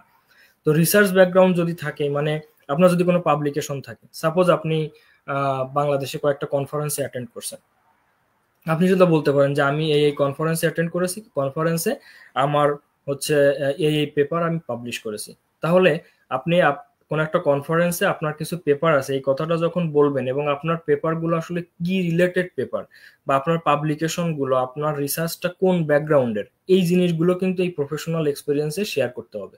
এখানে এখানে মেইন ফোকাসই থাকবে আপনার রিসার্চ, আপনার প্রফেশনাল যে কাজগুলো করে আপনার প্রফেশনাল এক্সপিরিয়েন্স, যে যে প্রোগ্রামে আপনি আসতেছেন এই প্রোগ্রামের সাথে রিলেটেড, এই প্রোগ্রামের জন্য হেল্পফুল, এই জিনিসটা বোঝাতে হবে। সাপোজ আপনি রিসার্চ প্রোগ্রামে যদি আসেন, তাহলে অবশ্যই আপনাকে রিসার্চ ব্যাকগ্রাউন্ড লিখতে হবে, যে আমি এই বিষয়ে রিসার্চ করেছি, আমার ব্যাচেলরের থিসিস ছিল, এই থিসিস নিয়ে আমি কাজ করেছি, আমি ফাইন্ডিংস গুলো কি পেয়েছি, তারপর আমি হচ্ছে কোন একটা টিমে কাজ করেছিলাম, আমার ইন্টার্নশিপ এক্সপিরিয়েন্স আছে, আমি লিডারশিপ কোনো পজিশনে যদি আপনি থাকেন, কোনো জায়গায় যদি লিড দিয়ে থাকেন, এরপর আপনি যে পাবলিকেশন গুলো করেছেন সেই পাবলিকেশন গুলোর সোশ্যাল ইম্প্যাক্ট কি, এইগুলো কিন্তু আপনি এই প্রফেশনাল এক্সপিরিয়েন্সে লিখতে পারেন। এখন এই যে আমি যে পার্ট বাই পার্ট লিখছি, অনেক সময় কি থাকে, প্রফেশনাল এক্সপিরিয়েন্স এবং reason of choosing the programme, তার মানে আপনার এই পার্টগুলো অনেক সময় লিখতে লিখতে দেখবেন যে সাজানোর জন্য দেখা যায় কখনো প্রফেশনাল এক্সপিরিয়েন্সের ভিতরেই আপনি কেন এই প্রোগ্রামটা চুজ করেছেন এটা আপনি লিখে ফেলতেছেন। তার মানে মানে প্রফেশনাল এক্সপিরিয়েন্সই একটা প্যারাগ্রাফ হবে, বিষয়টা এমন না। একটা প্যারাগ্রাফের ভিতরে আপনার হতে পারে যে প্রফেশনাল এক্সপিরিয়েন্সের মাধ্যমে আপনি বোঝাচ্ছেন আপনি এই প্রোগ্রামটা কেন চুজ করছেন। এই জন্য আমি এখানে মানে দেখাচ্ছি যে এগুলো ইন্টারচেঞ্জ হতে পারে। হ্যাঁ, এই পার্ট গুলো যে একেবারেই এইভাবেই ফলো করে আসতে হবে এমন না। অনেক সময় দেখবেন যে কোনোটা প্রফেশনাল এক্সপিরিয়েন্সের সাথে রিজন অফ চুজিংটা একসাথে হয়ে গেছে। তারপরে যেমন আছে, এটা কিন্তু এই আমরা যেটা লিখছি যে reason for choosing the programme, কেন আমি এই প্রোগ্রামটা চুজ করতেছি, অর্থাৎ আমি কেন মাস্টার্সে আসতেছি, অথবা কেন আমি সিভিল ইঞ্জিনিয়ারিং এ আসতেছি, অথবা কেন আপনি আপনার ব্যাকগ্রাউন্ডের ইউনিভার্সিটি প্রোগ্রামে যাচ্ছেন, কেন পিএইচডি করতে চাচ্ছেন। এটা কিন্তু মোস্ট ইম্পর্ট্যান্ট। আমি প্রথমেই যখন এসওপির কথা বলেছি, আমি প্রথমেই বলেছি যে কেন, হোয়াই, এই হোয়াই এর অ্যান্সার আপনার দিতে হবে। তো আপনি কেন এটা চুজ করছেন, প্রত্যেকটা প্যারাগ্রাফেই কিন্তু আমরা বলেছি এই ধরনের রিলেশনশিপ থাকবে যে আমি কেন এই প্রোগ্রামটাই চুজ করতেছি, তাই কি না? তো এই রিলেশনশিপ ডেভেলপ করার জন্য আপনাকে এখন ডিটেলস বর্ণনা দিতে হবে যে কেন আপনি এই প্রোগ্রামটা চুজ করেছেন। আমি যদি একটা এক্সাম্পল হিসেবে দেখাবো একটু পরে, সেটা দেখলে হয়তো আরো ক্লিয়ার হবে। এরপরে আসে ক্যারিয়ার গোল। ক্যারিয়ার গোল নিয়েও আমি একটু আগে বলেছি যে আপনি যখন একটা প্রোগ্রাম চুজ করলেন, সাপোজ আপনি একটা প্রোগ্রাম বা এমএসসি বা পিএইচডি আপনি চুজ করেছেন, এখন এই প্রোগ্রাম করার পরে আপনার ক্যারিয়ারটা কি হবে, আপনি কোন দিকে আপনার ক্যারিয়ারকে 5 বছর পরে দেখতে চাচ্ছেন, কোন দিকে আপনার ক্যারিয়ারকে কোন পজিশনে আপনি নিতে চাচ্ছেন, এই ক্যারিয়ার গোল, এই ইন্টেনশন যদি আপনার না থাকে, তাহলে একজন সুপারভাইজার বা একজন অ্যাডমিশন প্যানেলের যে কমিটি, সে বুঝবে কি যে আসলেই মোটিভেটেড। আপনার তো ক্যারিয়ার একটা গোল থাকা লাগবে, যে ক্যারিয়ারের জন্যই আপনি মোটিভেটেড, এই ক্যারিয়ার, এই লক্ষ্য পূরণ করার জন্যই আপনি মোটিভেটেড যে আপনি হায়ার স্টাডি করবেন। তাহলে আপনার ক্যারিয়ার গোল সম্পর্কে বলতে হবে এবং স্পেসিফিকলি বলবেন যে আপনার ক্যারিয়ার গোলটা কি। আপনি কি একাডেমিশিয়ান হতে চান, আপনি কি আপনার দেশে আপনার মানে ফিরে আসতে চান, অথবা আপনি কোনো নাম করা কোনো কোম্পানিতে জয়েন করতে চান, কোনো ইন্ডাস্ট্রির কাজ করতে চান। এগুলো আপনি একেবারে ক্লিয়ারলি স্পেসিফিকলি এখানে বলবেন যে আমি এই ক্যারিয়ারের স্বপ্ন দেখি, এবং এই ক্যারিয়ারের স্বপ্ন আমাকে বাস্তবায়ন করার জন্য আমার এই প্রোগ্রামটা দরকার, হায়ার স্টাডি প্রয়োজন, এবং আপনার ইউনিভার্সিটি আমাকে এই সব ফ্যাসিলিটি প্রোভাইড করবে বলে আমি আশা করতেছি। এইগুলো হচ্ছে ক্যারিয়ার গোল এবং কনক্লুশনের কথাবার্তা। তাহলে আমরা এখানে একটা সামারিতে আসতে পারি যে আমাদের কয়েকটা পার্ট থাকবে: introduction, academic background, professional experience, reason for choosing the programme, career goal, conclusion. এবং মোস্ট ইম্পর্ট্যান্ট থিংস, আপনি যদি গুগল সার্চ করেন যে একটা এসওপি কত ওয়ার্ডের হবে, আপনি দেখবেন সেখানে বিভিন্ন আসবে, যেমন 500 থেকে 1000 ওয়ার্ডের হতে পারে, বা আপনার এর প্যারাগ্রাফ গুলো কত হতে পারে, আপনি 5 থেকে 7টা প্যারাগ্রাফের ভিতরে লিখতে পারেন। তো এরকম ভাবে আপনি প্রথমে এসওপি লেখা শুরু করেন, প্রথমেই শুরুটা করে দেন, এরপর আস্তে আস্তে লিখতে থাকেন, কারণ এটা একদিনে একটা এসওপি লেখা সম্ভব না, এটা লিখতে আপনার অনেক টাইমের প্রয়োজন, অনেক টাইম লাগবে। তো লেখা শুরু করে দিলেই একটা পর্যায়ে যে আপনি সেটাকে র্যাপ আপ করতে পারবেন, এবং তারপরে আরো ফাইন টিউনিং করে আপনি সুন্দর একটা এসওপি নিয়ে আসতে পারবেন। যেমন এখানে একটা ফিগার আমি অ্যাড করেছি, আমি দেখাচ্ছি আমার আগের স্লাইডে যে পার্ট থাকবে হয়তো 5টা বা 6টা, এখানে দেখাচ্ছে পার্ট আছে 10টা। এখন আপনি যদি ইন্টারনেটে সার্চ দেন, তখন আপনি এরকম অনেকগুলো পার্ট দেখতে পারবেন, দেখে মনে হবে যে না, লেকচারে শুনেছি 5টা 6টা, কিন্তু ইন্টারনেটে দেখাচ্ছে 10টা। আমি প্রথমেই বলেছি পার্ট গুলোকে আমরা অনেক সাব পার্টে ভাগ করতে পারি। তার মানে কি, আমি যেখানে বলেছি পার্সোনাল ব্যাকগ্রাউন্ড বা ইন্ট্রোডাকশন, সেখানে এই ইন্ট্রোডাকশনের ভিতরে আপনার অনেক কথা চলে আসবে, আপনার পার্সোনাল ব্যাকগ্রাউন্ড চলে আসবে, আপনার ফিনান্সিয়াল কোনো ব্যাকগ্রাউন্ড থাকলে সেটা চলে আসবে। ওকে, তারপর একাডেমিক ব্যাকগ্রাউন্ড। তাহলে দেখেন, পার্সোনাল ব্যাকগ্রাউন্ড, ফিনান্সিয়াল ব্যাকগ্রাউন্ড, এইগুলো সব আমরা কিন্তু ইন্ট্রোডাকশনের ভিতরেই অ্যাড করতে পারি। মেইন যে পার্টগুলো সেগুলো আমি আগের স্লাইডে বলেছি। এখানে যেটা করছে, যেমন ওয়ার্ক এক্সপেরিয়েন্সকে আবার আমরা বিভক্ত করতে পারি কি, পাবলিশড ওয়ার্ক ইফ অ্যাভেলেবল। তার মানে এগুলো কিন্তু আমি বলেছি যে আপনি যখন প্রফেশনাল এক্সপেরিয়েন্স অ্যাড করবেন, তখন অবশ্যই আপনার কোনো পেপার আছে কিনা, আপনার কোনো পাবলিশড পেপার আছে কিনা, এটা কিন্তু আপনাকে অ্যাড করতে হবে। তাহলে কি আমার ওই পার্টের ভিতরেই কিন্তু এই যে পাবলিশড ওয়ার্ক ইফ অ্যাপ্লিকেবল, এটা কিন্তু চলে গেছে। তারপর এই যে ডেমনস্ট্রেট ইন্টারেস্ট ইন স্কুল, এগুলো আমি বলেছি, মানে এখানে আরো জিনিসগুলোকে ছোট ছোট ডিভাইড করে 10টা পার্ট দেখানো হয়েছে। তো এরকম আমরা যদি ইন্টারনেটে সার্চ করি, আমরা অনেক তথ্য পাবো এটাতে আসলে আমাদের মানে কনফিউজড হওয়ার কিছু নেই, সব আসলে একই কথা। এবং আমি যে মেইন পয়েন্টগুলো দেখিয়েছি, এই মেইন পয়েন্টগুলোই থাকতে হবে। এটাকে আপনি এখন যত ডেসক্রিপশন করবেন, যত বেশি ইলাবোরেট করবেন, তত বেশি এটাকে ইলাবোরেট করা সম্ভব। এরপর আছে how to write a statement of purpose. আপনার যখন স্টেটমেন্ট অফ পারপাস আপনি লিখবেন, এটা কিভাবে লিখবেন? আপনি শুরু করবেন হচ্ছে টাইম নিউ রোমান ফন্ট দিয়ে, এবং এর 12 পয়েন্ট হবে ফন্ট সাইজ, এবং হচ্ছে আপনার পেজের মার্জিন হবে চারিদিকেই, অল দিকেই তো আপনার 1 ইঞ্চ করে মার্জিন দিবেন, এবং লাইন স্পেসিং হবে 1.5। এই হচ্ছে একটা অফিসিয়াল ফরম্যাট। মানে আপনি যদি এসওপি লেখা শুরু করেন, তাহলে আপনাকে এই ফরম্যাট ফলো করে এসওপি লিখতে হবে। ওকে, এরপর আমি এখন আহ, আমি একটা স্ট্রাকচার দেখাই, মানে একটা প্র্যাকটিক্যাল এক্সাম্পল দেখাই। তারপর আমি দেখি কিছু কমেন্ট, আমরা দেখে আসি কোনো কমেন্ট আসছে কিনা।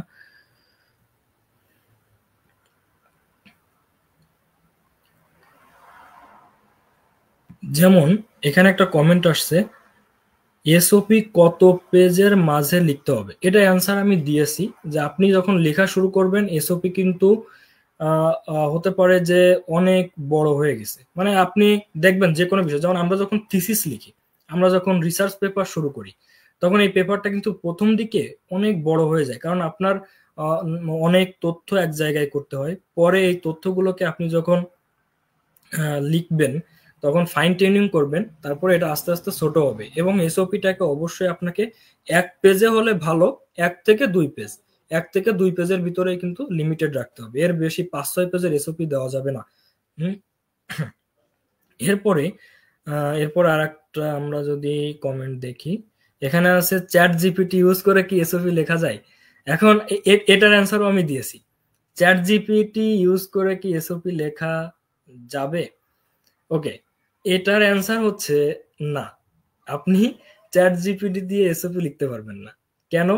কারণ আহ, আপনি যেমন এআই ইউজ করতে পারেন, একজন প্রফেসর সে এআই এর ভাষা দেখলেই বোঝা যায় যে এটা আপনার লেখা নাকি এআই এর লেখা।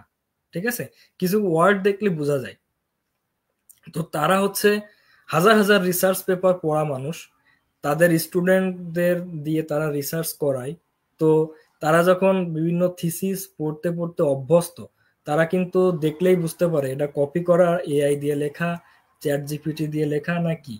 আপনি যদি এতই সহজ মনে করেন একটা বিষয়কে, একটা জার্নিকে এত সহজ মনে করেন যে আমি জাস্ট এআই দিয়ে উম, একটা এসওপি লিখে দেবো আর আপনি সিলেক্ট হয়ে যাবেন, বিষয়টা এমন না।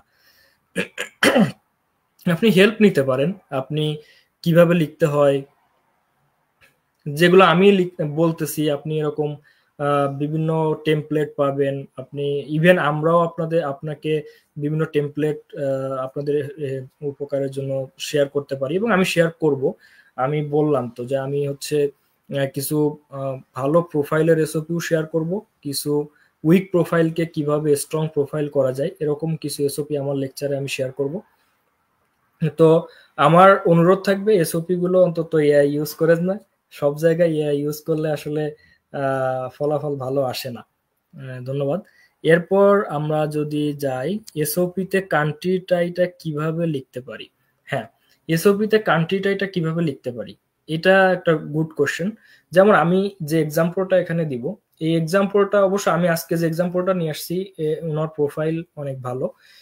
ওনার একটা উনি একজন বিশ্ববিদ্যালয়ের একজন শিক্ষক। তো উনি কান্ট্রিটা এটা এভাবে দিয়েছে যে আসলে যেহেতু তার বাংলাদেশে একটা প্রফেশনাল ক্যারিয়ার, ভালো প্রফেশনাল ক্যারিয়ার আছে, সে হায়ার স্টাডি করার পরে সে দেশে আসবে, এবং তার অর্জিত যে নলেজ বা যে এক্সপেরিয়েন্স, এই এক্সপেরিয়েন্স গুলো সে তার দেশের জন্য এবং তার স্টুডেন্টদের মাঝে এটাকে সে শেয়ার করতে চায়। তার নলেজ দিয়ে স্টুডেন্টের ভিতরে এই নলেজগুলো যেন স্টুডেন্টরা কাজে লাগিয়ে পরবর্তী সেক্টরে বা দেশের জন্য, বিদেশের জন্য তারা তাদের নলেজকে শেয়ার করতে পারে, এই ধরনের একটা কান্ট্রিটাই তারা এই এসওপি তে লিখছে। লাস্টে কনক্লুশনে, এটা হচ্ছে কনক্লুশনের দিকে যে অ্যাড করা লাগে, যে আপনি আপনার এসওপির মাধ্যমে কিভাবে আপনার দেশকে সেবা করতে পারেন, বা আপনি দেশে ফিরে আসার ইন্টেনশনটা কি, এগুলো। আর একটা বিষয় হলো কান্ট্রি টাইটা মেইনলি আপনার যখন আপনি কোন একটা দেশে আসতে চাচ্ছেন, তার ভিসা প্রসেসিং এর সময় কিন্তু কান্ট্রি টাইটা অনেক বেশি ইম্পর্টেন্ট। তখন আপনি ইলাবোরেটলি লিখতে পারেন যে আমি কেন এই দেশে যাচ্ছি এবং আমার দেশে ফিরে আসব, এইগুলো কিন্তু অনেক বেশি ইম্পর্টেন্ট। এরপরে এসওপি তে কি কোনো, হ্যাঁ, এটা আমি দেখাবো। আমি এখনই যে এক্সাম্পলটা দিচ্ছি, এই এক্সাম্পলে আমি প্র্যাকটিক্যাল এক্সাম্পলে এটা দেখাতে চেয়েছিলাম। একটা গুড কোশ্চেন। এসওপি তে কি সুপারভাইজারদের নাম দিতে হবে? হ্যাঁ, অবশ্যই। এসওপি তে আপনি সুপারভাইজারদের নাম কখন দিবেন? আমি একটা কথা বলেছি যে আপনি কেন এই প্রোগ্রাম এবং এই ইউনিভার্সিটি চুজ করতেছেন। তো যখন আপনি একটা প্রোগ্রাম বা ওই ইউনিভার্সিটি, এত ইউনিভার্সিটি থাকতে কেন ওই ইউনিভার্সিটি আপনি চুজ করবেন, এটা যখন আপনি লিখবেন, তখন অবশ্যই আপনার সুপারভাইজারদের নাম উল্লেখ করতে হবে। তো আমি এটা প্র্যাকটিক্যাল এক্সাম্পল হিসেবে যখন বলবো, এটার অ্যান্সার অনেক ভালোভাবে আমি সাজিয়ে লিখছি যে কেন সুপারভাইজারের নাম আমরা উল্লেখ করব, এটা আমরা অ্যান্সার দিতে পারবো। তো আমি আসি একটা, সরি, আমি একটু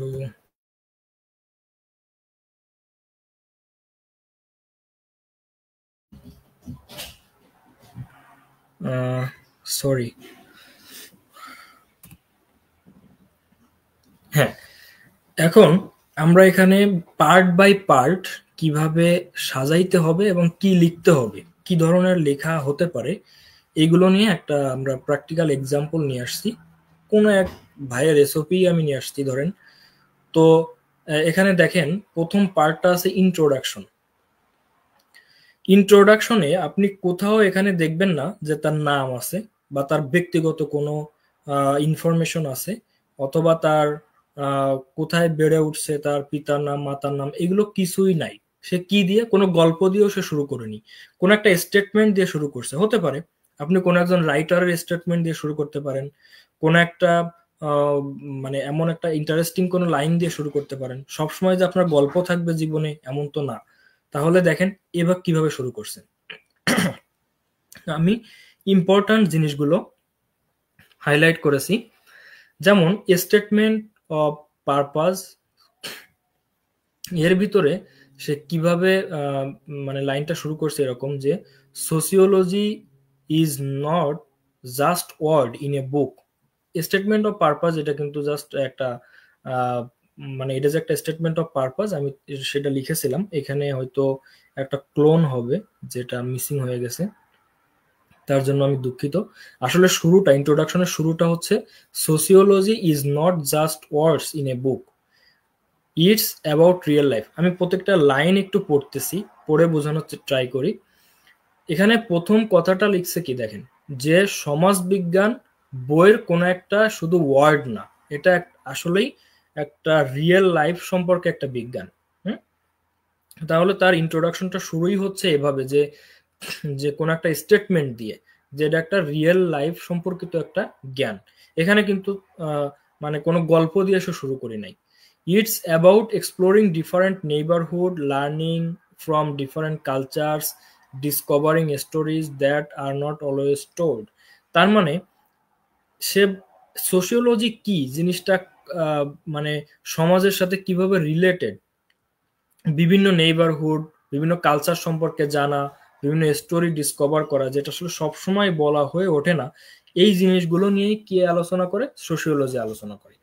এরপরে আমরা মাঝখানে এরকম সে অনেক কথা লিখছে যে কিভাবে সোশিওলজি থাকে, it is not just about understanding, it is about making things ক্লিয়ারার and inspiring change. Sociology সম্পর্কে কয়েকটা কথা সে প্রথমে লিখছে। এরপর লিখছে কি, studying for PhD in sociology will be like exploring A giant puzzle that is society. তার মানে সোসাইটিতে বড় ধরনের পাজেল গুলোকে এক্সপ্লোর করার একটা মাধ্যমই হচ্ছে, যদি আমি পিএইচডি করি সোশিওলজিতে, তাহলে আমি এটা এক্সপ্লোর করতে পারবো। এ ধরনের সুন্দর কিছু সেন্টেন্স দিয়ে সে কিন্তু শুরু করছে।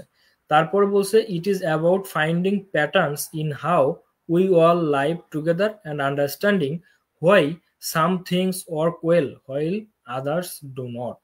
তার মানে সে আরো কিছু বিষয় জানতে চায়, যে কিভাবে একসাথে বসবাস করা যায়, কোন প্যাটার্নে নতুন করে সে কোনো কিছু এক্সপ্লোর করতে চায়। ঠিক আছে, তারপর বলছে I would love to go on this treasure hunt where is research opportunity uncovers new ways to understand how people live. মানে সে ডিসকভার করতে চাচ্ছে মানে এখানে গুপ্তধন ডিসকভার করার মতো আর কি, এরকম একটা বিষয় সে লিখছে যে আমি মানুষ কিভাবে অনেক সোসাইটির মানুষ বা বিভিন্ন কালচারের মানুষ একসাথে কিভাবে বসবাস করে, কি সুযোগ সুবিধা পায়, এই রিসার্চের মাধ্যমে আমি এটা ডিসকভার করতে চাই।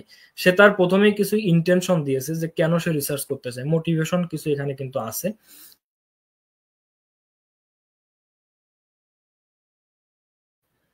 I want to get PhD. আমি প্রথমেই আপনাদেরকে যখন ইন্ট্রোডাকশন বর্ণনা করতেছিলাম তখনই বলেছিলাম যে ইন্ট্রোডাকশনের ভিতরে আপনাকে ক্লিয়ার মেনশন করতে হবে যে আপনি কোন ডিগ্রিতে আসতে চাচ্ছেন, masters.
I'm extremely sorry about that because the internet connection create problems here.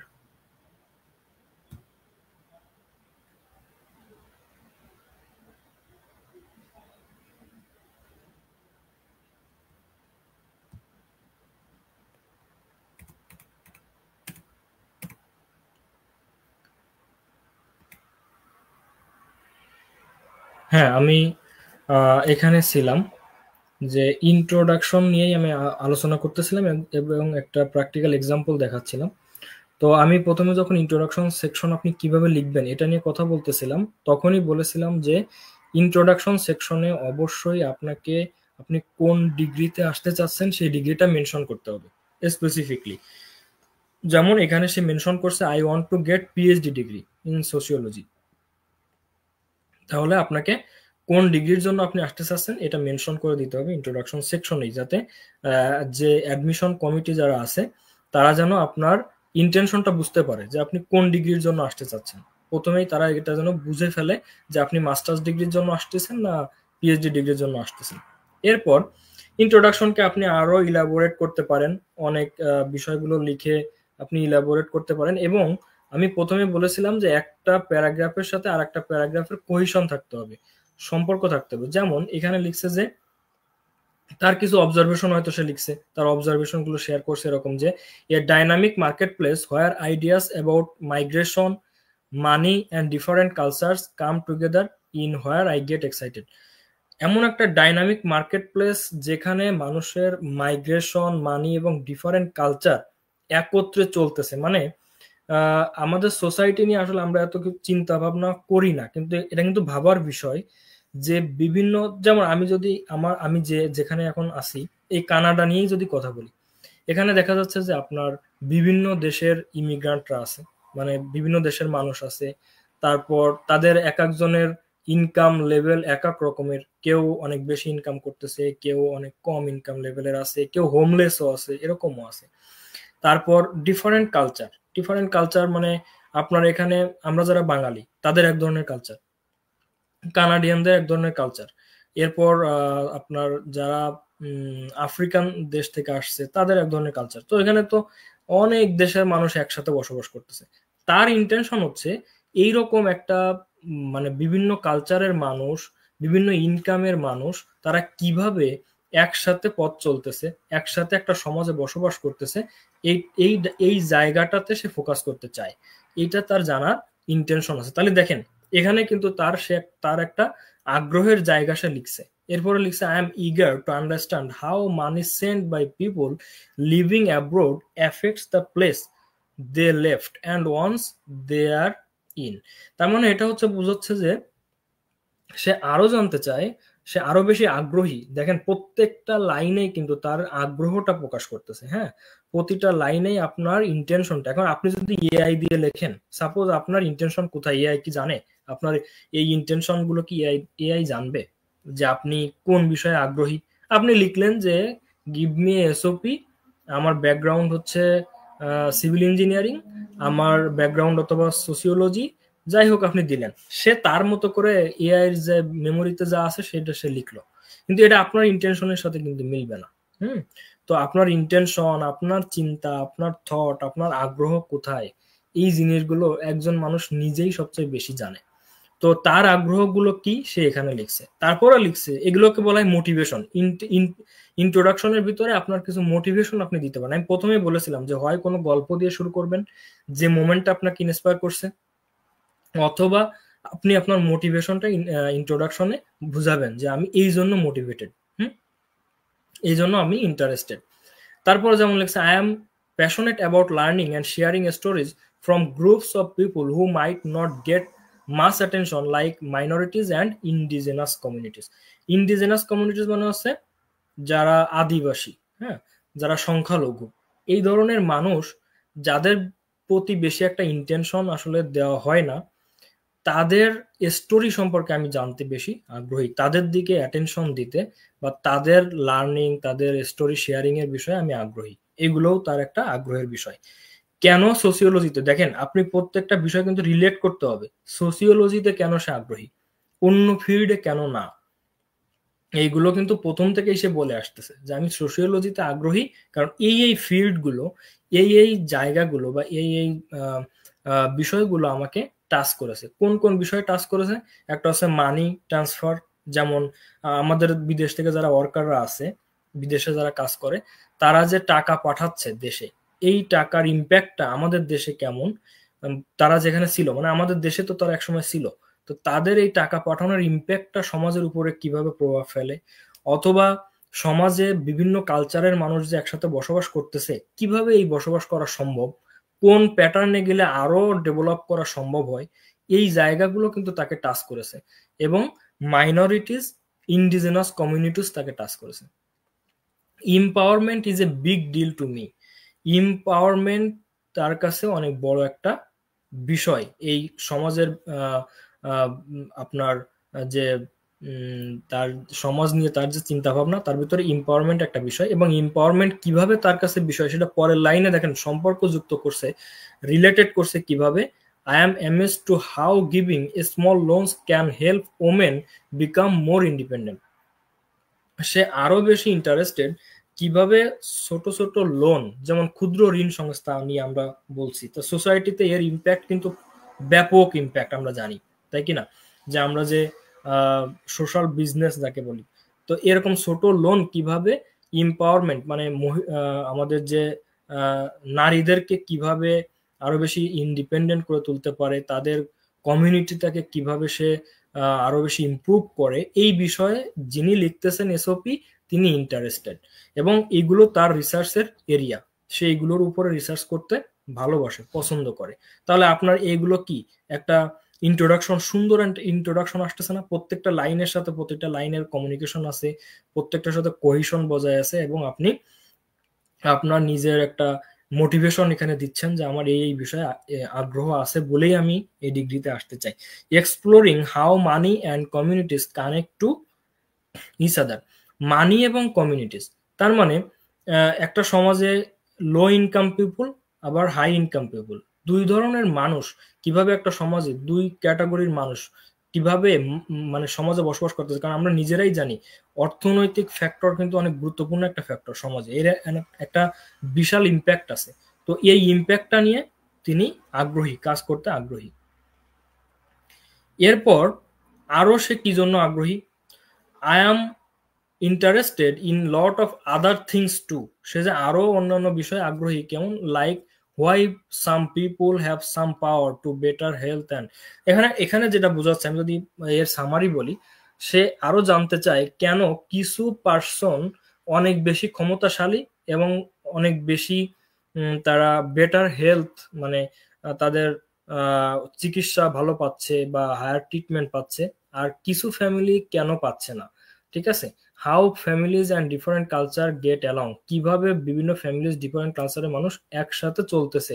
এই যে কি দেখবেন যে আমাদের সমাজেও এটা দেখা যায় বাংলাদেশে, সে বাংলাদেশের প্রেক্ষাপটেই যদি লিখে তাহলে দেখা যাবে যারা ক্ষমতাশালী, কিছু মানুষের কাছে ক্ষমতা থাকে, তারাই বেশি সুবিধা পাচ্ছে, তারাই বেশি হচ্ছে আপনার সব সুবিধা, হেলথের সুবিধা বলেন, অর্থনৈতিক সুবিধা বলেন, সবকিছু তারাই বেশি পাচ্ছে। কিছু আছে একেবারে সুবিধা বঞ্চিত। তো এই দুই সমাজের মানুষ, কেউ সুবিধা পাচ্ছে কেউ পাচ্ছে না, এই দুই ক্যাটাগরির মানুষ একটা সমাজে তাদের ইম্প্যাক্ট কি, তাদের কিভাবে তারা একসাথে বসবাস করতেছে, সমাজটাকে মেনটেন করতেছে, এগুলো কিন্তু রিসেন্ট অনেক গুরুত্বপূর্ণ একটা টপিক হতে পারে আপনার রিসার্চের জন্য, ঠিক না? তো এগুলো নিয়ে তো আমরা চিন্তা করি না। আমরা যেমন আমাদের বাংলাদেশের মানুষের আসলে রিসার্চ নিয়ে এত বেশি আগ্রহ না, আমরা রিসার্চই করতে চাই না। রিসার্চে আপনি আমাদের কাছে মনে হয় এগুলো তো সহজ, এটা মানুষ চলতেছে, তাদের তো চলতে হবে, বসবাস তো করতেছেই, চলতেছেই তো, তাই না?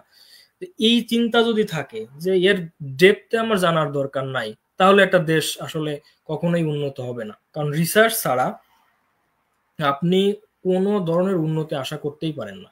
আপনি যদি প্রথম থেকে পৃথিবীর সৃষ্টি থেকে দেখেন, এত কিছু যে সৃষ্টি হয়েছে সব কিছুর মানে পিছনে আছে রিসার্চ।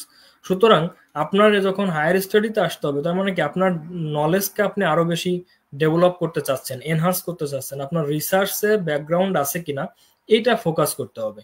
আপনার রিসার্চ করার ইন্টেনশন আছে কিনা, আপনার ডেপথের নলেজ জানার প্রয়োজন আছে কিনা। আমি এখানে যে কথাগুলো বলেছি আপনাদের মানে মনে হচ্ছে না যে এগুলো তো স্বাভাবিক বিষয়, এগুলো আমাদের মানে রিসার্চ করে বের করার কি আছে? অনেক কিছু আছে ভাই। কারণ আমরা আসলে এর ডেপথের জিনিসগুলো তো সবাই জানি না। তো রিসার্চাররা এই ডেপথের জিনিসগুলো সমাজকে জানায় বলেই সমাজ এক পর্যায় থেকে আর এক পর্যায়ে উন্নীত হয়। সুতরাং এই রিসার্চের মাধ্যমে আপনি আপনার অবদানগুলো কিভাবে রাখতে পারেন সমাজে, সেগুলো কিন্তু এখানে ফুটিয়ে তুলতে হবে। যেমন তারপরে লাস্টের, আমি মাঝখানে কিছু গ্যাপ দিলাম, লাস্টের লাইনটা লিখছে যে I am excited about starting a research focused programme at, আপনি যে ইউনিভার্সিটিতে যেতে চাচ্ছেন সেই ইউনিভার্সিটির নাম আপনার এখানে লিখতে হবে। আমি কোনো ইউনিভার্সিটির নাম আসলে ইউজ করি নাই, ইউনিভার্সিটির নামগুলো আমরা টেকনিক্যাল কারণে একটু গোপন রাখছি বা এখানে আমি দেইনি।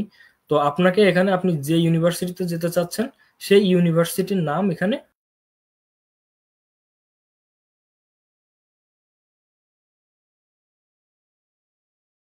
প্রেজেন্টেশন মোডেই নিয়ে গেলাম। তো এরপরে চলে যাবেন হচ্ছে একাডেমিক ব্যাকগ্রাউন্ড। এরপর যদি আমরা একাডেমিক ব্যাকগ্রাউন্ড নিয়ে আলোচনা করি, with an academic journey spanning from undergraduate to postgraduate level, যেহেতু সে পিএইচডি প্রোগ্রামে আবেদন করতেছে, আমি যার এসওপি নিয়ে কথা বলতেছি সে একজন পিএইচডি ক্যান্ডিডেট। তার মানে পিএইচডি ক্যান্ডিডেট হলে অবশ্যই আমরা এটা বুঝতে পারবো যে তার আন্ডার গ্রাজুয়েট কমপ্লিট করা আছে এবং ধরে নিচ্ছি যে পোস্ট গ্রাজুয়েটে আছে। তবে পোস্ট গ্রাজুয়েট সবসময় ম্যান্ডেটরি না, পিএইচডি করার জন্য যে সবসময় আপনার পোস্ট গ্রাজুয়েট একটা থাকাই লাগবে বিষয়টা এমন না। আপনার পোস্ট গ্রাজুয়েট না থাকলেও আপনি আন্ডার গ্রেড শেষ করেও পিএইচডি তে জয়েন করতে পারেন। তো তার যেহেতু আছে, সে লিখছে যে with an academic journey spanning from the undergraduate to postgraduate level, I have built a robust foundation in sociology.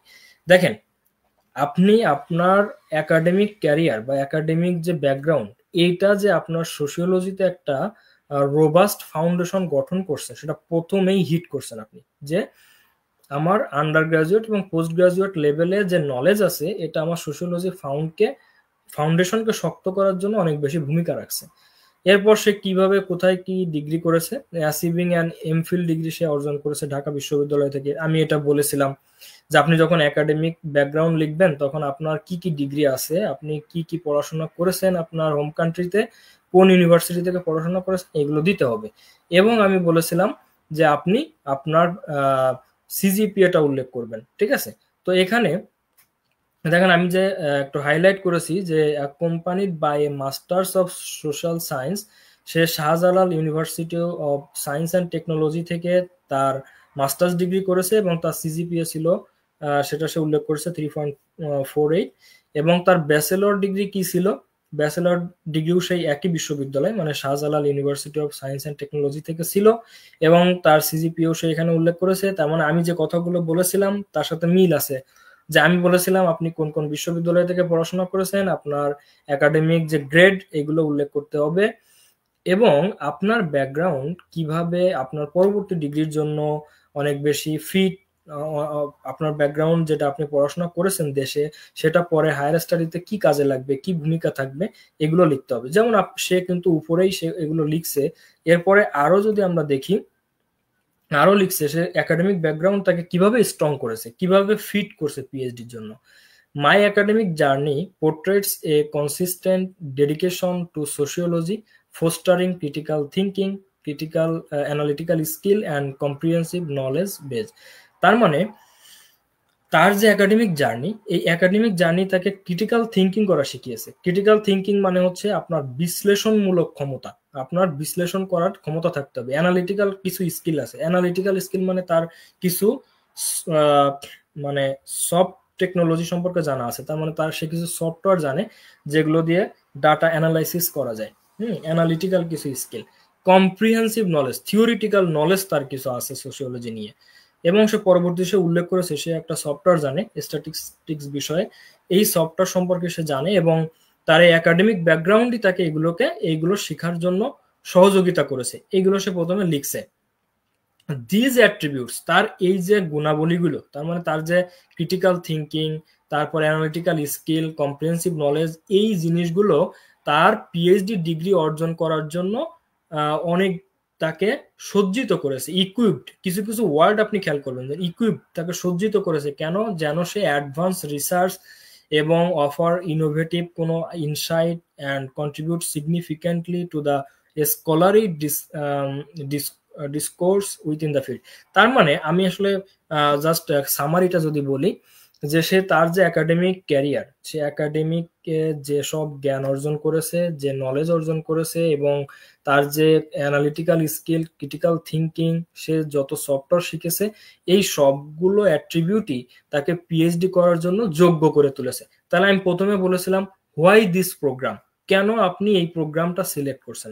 কারণ আপনি এখন আপনার একাডেমিক যে ব্যাকগ্রাউন্ড, সেই একাডেমিক ব্যাকগ্রাউন্ডের সাথে একটা রিলেশন দিয়ে, সম্পর্ক দিয়ে স্থাপন করে আপনি বললেন যে আমি আমার একাডেমিক ক্যারিয়ারে যে নলেজগুলো অর্জন করছি, এটা আমাকে পিএইচডি ক্যান্ডিডেট হিসেবে আহ, প্রতিযোগিতা করার জন্য অনুপ্রাণিত করেছে, বা আমার এই নলেজগুলো পরবর্তী রিসার্চে, অ্যাডভান্স রিসার্চের জন্য অনেক বেশি গুরুত্বপূর্ণ হবে, এবং এটা আমাকে পিএইচডি করার জন্য ফিট একটা ক্যান্ডিডেট হিসাবে সিলেক্ট করতে সহযোগিতা করবে। এই যে একটা আপনাকে একটা রিলেশন দাঁড় করানো, যে আপনার নলেজগুলো, একাডেমিক ক্যারিয়ার আপনাকে একটা ডিগ্রির জন্য অনুপ্রাণিত করেছে, এবং আপনার যে সেই ডিগ্রি করার সক্ষমতা আছে, এটা কিন্তু সবচাইতে ইম্পর্ট্যান্ট একটা বিষয় এসওপির। তাহলে আমি এখানে তিনটা বিষয় আলোচনা করলাম। সিম্পলি যদি বলি, প্রথমে ইন্ট্রোডাকশন, এবং আমি বলেছি যে এসওপির ক্ষেত্রে ইন্ট্রোডাকশনটা অনেক বেশি গুরুত্বপূর্ণ। কেন? কারণ এসওপিতে আপনার ইন্ট্রোডাকশন থেকেই শুরু করতে হবে। ইন্ট্রোডাকশন পড়েই যেন একজন রিডারের আগ্রহ হয় পরবর্তী আপনার যে একাডেমিক ব্যাকগ্রাউন্ড আছে এটা পড়ার। তাহলে আমরা এখানে এই ব্যক্তির এসওপি যদি দেখি, সে প্রথম থেকে একটা সুন্দর স্টেটমেন্ট দিয়ে শুরু করছে, এবং স্টেটমেন্ট দিয়ে শুরু করে সে কোন ডিগ্রি অর্জন করবে সেটাও উল্লেখ করেছে, তার মোটিভেশন কি এগুলো উল্লেখ করেছে, সে কি কি সম্পর্কে জানতে আগ্রহী, তার রিসার্চ কেন সে সোশিওলজিতে করতে চায়, এইগুলো সে উল্লেখ করছে। মানে তার ইন্সপাইরেশনটা সেই প্রথমে ইন্ট্রোডাকশনে ফুটিয়ে তুলছে। এবং আমি এটাও দেখিয়েছি প্রতিটা লাইনের সাথে আর একটা লাইনের যে সম্পর্ক আছে, কোহিশন আছে, একটা প্যারাগ্রাফের সাথে আর একটা প্যারাগ্রাফের কোহিশন আছে, এগুলো আমি কিন্তু এখানে উল্লেখ করেছি। তাহলে আপনাকে এই প্যাটার্নে আসতে হবে। এখন এখানে আমি প্রথমে বলছিলাম যে কেউ স্টেটমেন্ট দিয়ে শুরু করতে পারে, কেউ তার চাইল্ডহুডের কোনো গল্প দিয়ে শুরু করতে পারে, কোনো একজন রাইটারের উক্তি দিয়ে শুরু করতে পারে। শুরুটা বিভিন্ন রকমের হতে পারে, এবং সেটা অ্যাট্রাকটিভ হতে হবে। মেন ফোকাস হচ্ছে আমার শুরুটা হতে হবে অ্যাট্রাকটিভ। তাহলে আপনার শুরুটা হয়ে গেল, ইন্ট্রোডাকশন আপনি লেখা শুরু করছেন।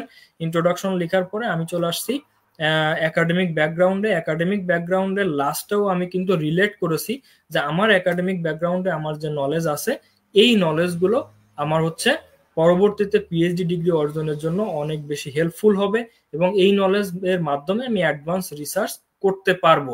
এটা আপনি কমিটমেন্ট করলেন যে আপনি এটা দিয়ে আপনার পরবর্তী রিসার্চ করতে পারবেন। আপনার কিছু সফট স্কিল আছে, ক্রিটিক্যাল থিঙ্কিং আছে, কিছু কম্প্রিহেন্সিভ নলেজ আছে। তাহলে দেখেন, আমরা কিন্তু প্রত্যেকটা জিনিসের সাথে একটা সম্পর্ক রেখে যাচ্ছি। আপনি যদি ছাড়া ছাড়া লেখেন, মানে একটা লাইন লিখলেন, পরবর্তী লাইনের কোনো সম্পর্ক নাই, একটা প্যারাগ্রাফ লিখলেন, পরবর্তী প্যারাগ্রাফের কোনো সম্পর্ক নাই, আপনার নিজের কাছেই পড়তে ভালো লাগবে না। তাহলে আপনি প্রথমে শুরু করে দেন। আমি বলবো প্রথমে শুরু করেন, তারপর আস্তে আস্তে র্যাপ আপ করলে এবং ফাইন টিউনিং করলে জিনিসগুলো ছোট হয়ে আসবে, এবং একটা ইউনিক এসওপি হবে। কোনো ধরনের কপি করার প্রয়োজন হবে না। আপনি আজকে থেকেই শুরু করেন, তাহলে দেখবেন যে আমাদের আপনার এসওপিটা অনেক বেশি ইউনিক এবং সুন্দর হবে, এবং থাউজেন্ডস অফ ক্যান্ডিডেটের ভিতরে আপনি আপনার নিজেকে যোগ্য করে তুলতে পারবেন। আমি আরো কিছু কমেন্ট যদি নিতে চাই, এখানে একটা কমেন্ট আসছে যে পাবলিক হেলথ রিলেটেড এসওপি নিয়ে কিছু বলেন please. Public health related SOP নিয়ে কিছু বলতে বলছে।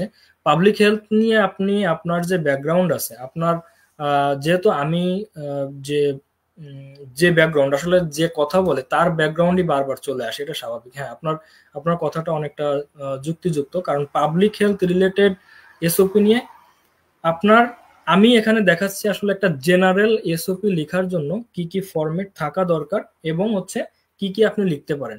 এখন আপনার পাবলিক হেলথ রিলেটেড যে নলেজ, আপনার ইন্টেনশন, আপনার জানার আগ্রহ কোনটা। কারণ কি, আমরা যদি একটা টপিক বলি, যেমন আমি যদি শুধু বলি সিভিল ইঞ্জিনিয়ারিং, সিভিল ইঞ্জিনিয়ারিং এর কিন্তু অনেক শাখা প্রশাখা আছে। আসলে আপনি স্পেসিফিকলি পাবলিক হেলথের কোন শাখাতে আপনার ইন্টারেস্ট আছে, পাবলিক হেলথের কোন ব্রাঞ্চে আপনি যেতে চান, এই ইন্টেনশন গুলো আপনার নিজেরই যে ইন্টেনশন আছে, ইন্টেনশন গুলো আপনি লেখা শুরু করেন, এবং আপনি এটা নিয়ে একটু স্টাডি করেন যে পাবলিক হেলথ রিলেটেড বিষয়গুলো কিভাবে অ্যাকোমোডেট করা যায়। স্টাডি করে লেখা শুরু করতে হবে। আমি এখানে জাস্ট জেনারেল কথাবার্তা, জেনারেল যে ফরম্যাট, এগুলো দেখাচ্ছি। এরপরে আপনাদের স্পেসিফিক এই ধরনের এসওপি নিয়ে আমি আলোচনা করব। আপনাদের কমেন্ট যদি এভাবে পাই যে আমি ধরেন আজকে আপনি বললেন যে পাবলিক হেলথ নিয়ে কোনো একটা এসওপি এর এক্সাম্পল দিতে বা একটু আলোচনা করতে, তাহলে আমি পাবলিক হেলথ রিলেটেড যে এসওপি আছে সেটা নিয়ে আলোচনা করব। হ্যাঁ, তো আমি আজকে যেহেতু আমাদের ক্লাস টাইম প্রায় শেষের পথে, তো আপনাদের মানে এরকম কমেন্ট যে স্পেসিফিক কোনো কিছু জানার যদি ইচ্ছা থাকে, তাহলে এটা আসলে আরো অনুপ্রাণিত করবে আমাকে নতুন নতুন তথ্য আপনাদেরকে দেওয়ার জন্য, এবং আমি চেষ্টা করব সেটা এক জায়গায় এনে অনেকগুলো তথ্যকে সংগ্রহ করে আপনাদের সামনে উপস্থাপন করার। এরপর একটা কমেন্ট এখানে আসছে যে ইন্ট্রোডাকশনে আমার নেম, সিজিপিএ, ইউনিভার্সিটি মেনশন করা ঠিক হবে? ইন্ট্রোডাকশনে নাম মেনশন করাটা আসলে ম্যান্ডেটরি না। মানে আপনি আপনার যেহেতু একটা এসওপি হচ্ছে একটা রিকোয়ারমেন্ট, মানে আপনি একটা যখন অ্যাডমিশন করবেন, অ্যাডমিশনের জন্য আপনার ডকুমেন্ট সাবমিট করবেন, এটা জাস্ট একটা ডকুমেন্টস। তো আপনি যখন অ্যাডমিশনের জন্য আপনার সমস্ত সার্টিফিকেট, আপনার নাম, পরিচয় সবই কিন্তু অ্যাডমিশনের যে ওয়েবসাইট আছে বা তাদের যে মাধ্যম আছে প্রত্যেকটা ইউনিভার্সিটি, সেখানে কিন্তু আপনার এগুলো থাকা লাগে। তো আপনার এসওপি তে আপনার নাম মেনশন করাই লাগবে এরকম কোনো মানে কোনো নিয়ম নাই যে আপনার নাম এখানে দিতেই হবে, কারণ আপনার রিজুমি বা আপনার সমস্ত ক্রেডেনশিয়াল কিন্তু অলরেডি আপনি যখন অ্যাপ্লিকেশন সাবমিট করবেন তখন আপনি দিয়েছেন, এবং সিজিপিএ, ইউনিভার্সিটি এগুলো ইন্ট্রোডাকশনে মেনশন করাটা আমার মনে হয় এতটা বেশি রেলিভেন্ট হবে না। এটা আপনি দিবেন হচ্ছে একাডেমিক ব্যাকগ্রাউন্ড যখন লিখবেন তখন আপনার সিজিপিএ, ইউনিভার্সিটি নেম মেনশন করবেন, কারণ এর জন্য আলাদা একটা সেকশনই তো আছে। সুতরাং এটা ইন্ট্রোডাকশনে মেনশন করাই লাগবে এমন না। আপনি ইন্ট্রোডাকশনে আপনার কোন ডিগ্রির জন্য যাচ্ছেন, কোনটা আপনার ফোকাস, আপনার প্রোগ্রাম, এইটা নিয়ে আপনি হচ্ছে ইন্ট্রোডাকশন সাজাবেন। ওকে, এরপর একটা কমেন্ট আছে biotechnology related SOP. Okay, thank you so much. এরকম কমেন্ট করলে আমাদের জন্য সুবিধা, আমার জন্য সুবিধা, যে আমি হচ্ছে এই ধরনের এসওপি নিয়ে তাহলে পরবর্তীতে লেকচার সাজাইতে পারবো। এরপরে আসছে ফিনান্সিং এবং banking related any SOP. Okay, thank you so much. আমি এগুলো কমেন্টগুলোকে একত্রিত করে আমি চেষ্টা করব পরবর্তী ক্লাসগুলোতে এই ধরনের এসওপি গুলো নিয়ে আলোচনা করতে। আমি আজকে হয়তো একটু প্রথম ক্লাস তো একটু বেশি গল্প করে ফেলেছি, মানে একটা কথা বলতে যে অনেকগুলো রেফারেন্স চলে আসছে, তো একটা বিষয় বুঝাইতে যে অনেক এক্সাম্পল, অনেক কিছু হয়তো বলেছি, অনেক কথা বলে ফেলেছি। তো আপনাদেরকে এইরকম যদি আপনারা স্পেসিফিকলি বলেন আমাকে যে এই রিলেটেড রেসিপিটা বর্ণনা করতে, বা তাহলে আমাদের জন্য আসলে সুবিধা হয়, আমার জন্য সুবিধা হয়, তাহলে ওই রিলেটেড রেসিপি নিয়ে আমি আমার ক্লাসগুলো সাজাতে পারবো। Thank you so much for the patience. আমি মোটিভেশনাল, এখানে একটা কমেন্ট আসছে যে আমি মোটিভেশন পাইছি জব থেকে, তাহলে সেটা প্রফেশনাল এক্সপিরিয়েন্সে লিখবো নাকি ইন্ট্রোডাকশনে লিখবো? হ্যাঁ, গুড কোশ্চেন। এই যে এইরকম যদি আমাদের কোশ্চেন থাকে তাহলে কিন্তু আমরা আসলে অ্যান্সার দিতে আমাদের জন্য অনেক বেশি সুবিধা হয়। উনি বলতেছে যে উনি তার প্রফেশনাল এক্সপিরিয়েন্স থেকে মোটিভেশন পেয়েছে। হ্যাঁ, আপনি এটা ইন্ট্রোডাকশনেই দিতে পারেন, কারণ আমি এমনও এসওপি দেখছি যারা ইন্ট্রোডাকশনটা শুরু করছে তার প্রফেশন দিয়ে, যে সে এই প্রফেশনে আছে এবং তার প্রফেশনই তাকে ইন্সপায়ার করছে। হ্যাঁ, আপনি একটা সুন্দর একটা ইন্ট্রোডাকশন কিন্তু এটা দিয়ে লিখতে পারেন, তবে ইন্ট্রোডাকশন আপনার প্রফেশনাল এক্সপিরিয়েন্স দেওয়ার দরকার নেই, এক্সপিরিয়েন্স গুলো আপনি পরবর্তীতে আনেন। এবং এই জন্যই তো বলতেছি যে এসওপিটা হতে হবে সম্পূর্ণ ইউনিক। যেমন আপনার দেখেন, আপনি একটা কমেন্ট করছেন যে আপনার হচ্ছে মোটিভেশন হচ্ছে প্রফেশন, তাহলে অন্য একজনের মোটিভেশন কিন্তু প্রফেশন না। সুতরাং আপনি যদি কপি করেন তাহলে কিন্তু এক হবে না। আপনি শুরু করেন আপনার মোটিভেশন যেটা দিয়ে, প্রফেশন দিয়েই শুরু করেন, যে আমি আপনার প্রফেশন থেকে আপনি মোটিভেশন পেয়েছেন। এইবার প্রফেশনাল যত এক্সপিরিয়েন্স আপনার আছে, আপনি প্রফেশন থেকে কি নলেজ পেয়েছেন, কি আপনি প্রফেশন থেকে আপনার যে কি বলবো, আপনার যে লিডারশিপ, আপনার পজিশন, আপনার যে অ্যাক্টিভিটিস, এগুলো আপনি প্রফেশনাল যে এক্সপেরিয়েন্স যে পার্টটা আছে ওই পার্টে আপনি লিখলেন। ওকে, ওকে, তাহলে আপনার মোটিভেশন আপনি ইন্ট্রোডাকশনে লিখতে পারেন, সেটা প্রফেশনাল থেকে হতে পারে, কোনো একটা গল্প থেকে হতে পারে, যে কোনো কিছু আপনার মোটিভেশন আপনি লিখতেই পারেন। English related SOP, thank you so much. আমরা এগুলোকে অ্যাকোমোডেট করার চেষ্টা করব। Thank you so much for your valuable comments. এরপর আরো একটা কমেন্টস আমরা দেখতে পাচ্ছি, এসওপি তে কি সেকশন অ্যাড করা উচিত, as like introduction, educational, future plan? না, এর অনেক সুন্দর একটা কোশ্চেন। মানে উনি বলতে চাচ্ছে যে আমরা কি, যে আমি যেমন একটা এসওপি দেখালাম যে ইন্ট্রোডাকশন, তারপর একাডেমিক ব্যাকগ্রাউন্ড, এসওপি থেকে এগুলো উল্লেখ করে করে লিখতে হবে কিনা? না না, আমি এটা আপনাদের বোঝানোর সুবিধার্থে নিয়ে আসছি আসলে। আমি মানে এসওপিটা আসলে লিখবেন আপনি 5 থেকে 7টা প্যারাগ্রাফে। এখন এই প্যারাগ্রাফ গুলো একটার পরে একটা প্যারাগ্রাফ গুলোতে কি থাকবে এটা লিখবেন, কিন্তু কোনো প্যারাগ্রাফে আপনি লিখবেন না যে এটা ইন্ট্রোডাকশন, এটা একাডেমিক ব্যাকগ্রাউন্ড, বা এটা প্রফেশনাল এক্সপেরিয়েন্স। এরকম কোনো সেকশন করা যাবে না।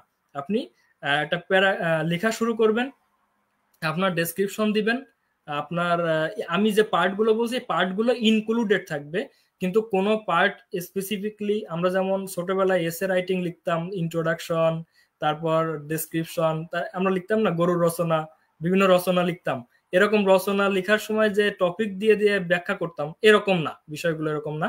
এটা আপনাদের বোঝানোর জন্য আমি একটা এসওপি কে আমার যে, আমি প্রথমে চেষ্টা করছিলাম যে ওয়ার্ড ফাইল বা পিডিএফ ফাইল দিয়ে ফুল এসওপিটা দেখানো যায় কিনা, তো ওটাতে লেখা অনেক ছোট আসতেছিল, মানে এই যখন আমি ইয়াতে দিচ্ছিলাম, তো তার কারণে আমি আবার ওইগুলোকে সুন্দর করে একটা স্লাইডে নিয়ে আসছি, যাতে আপনাদের দেখানো আমার জন্য সুবিধা হয়, আপনারা যেন দেখতে পারেন। হ্যাঁ, এইগুলো আপনারা কোনো সেকশন অ্যাড করার দরকার নেই, জাস্ট কয়েকটা প্যারাগ্রাফের মাধ্যমে আপনি আপনার এসওপিটা লিখতে থাকবেন। ওকে, তাহলে আমার মনে হয় আমি আজকে এই পর্যন্তই, অর্থাৎ আমি ইন্ট্রোডাকশন, এডুকেশনাল ব্যাকগ্রাউন্ড এবং কেন এই প্রোগ্রাম সিলেক্ট করছি এই বিষয়গুলো নিয়ে একটা বিশদ আলোচনা করে ফেলেছি অলরেডি। পরবর্তী যে পার্টগুলো, এই পার্টগুলো আমি নেক্সট উইকে আপনাদের সাথে শেয়ার করব ইনশাল্লাহ। তার ভিতরে আমি বলে রাখি, যদি আপনার কোনো ইন্টেনশন থাকে হায়ার স্টাডি করার জন্য, আপনি নিজেই 1-2 লাইন করে করে এসওপি লেখা শুরু করেন। মানে এখানে কিন্তু এসওপি লিখতে আমাদের অনেক লেজিনেস কাজ করে, মানে আমার মনে হয় যে না আমি আজকে লিখবো না, আজকে না কালকে শুরু করব, এটা তো একদিনে হয়ে যাবে, এটা তো একটা প্যারাগ্রাফ, এটা লিখলেই কতদিন আর লাগবে, এরকম আমাদের যে মানসিকতাটা গ্রো করে, এটা অনেক বেশি ক্ষতিকর। আপনি যদি প্রথমেই শুরু করেন, লেখা শুরু করেন, আপনি 1 লাইন লেখেন, আজকে আপনার যেটা আজকে মনে হলো একটা লাইন লেখেন, মুড ভালো আছে একটা লাইন লেখেন, এভাবে লেখা শুরু করেন। পাশাপাশি আপনি আপনার যে ইংলিশ প্রফিসিয়েন্সি টেস্ট আছে সেগুলোর প্রিপারেশন শুরু করেন। এখন এসওপি লেখার জন্য আপনি সবকিছু বাদ দিয়ে খালি এসওপি লিখবেন বিষয়টা তেমন না।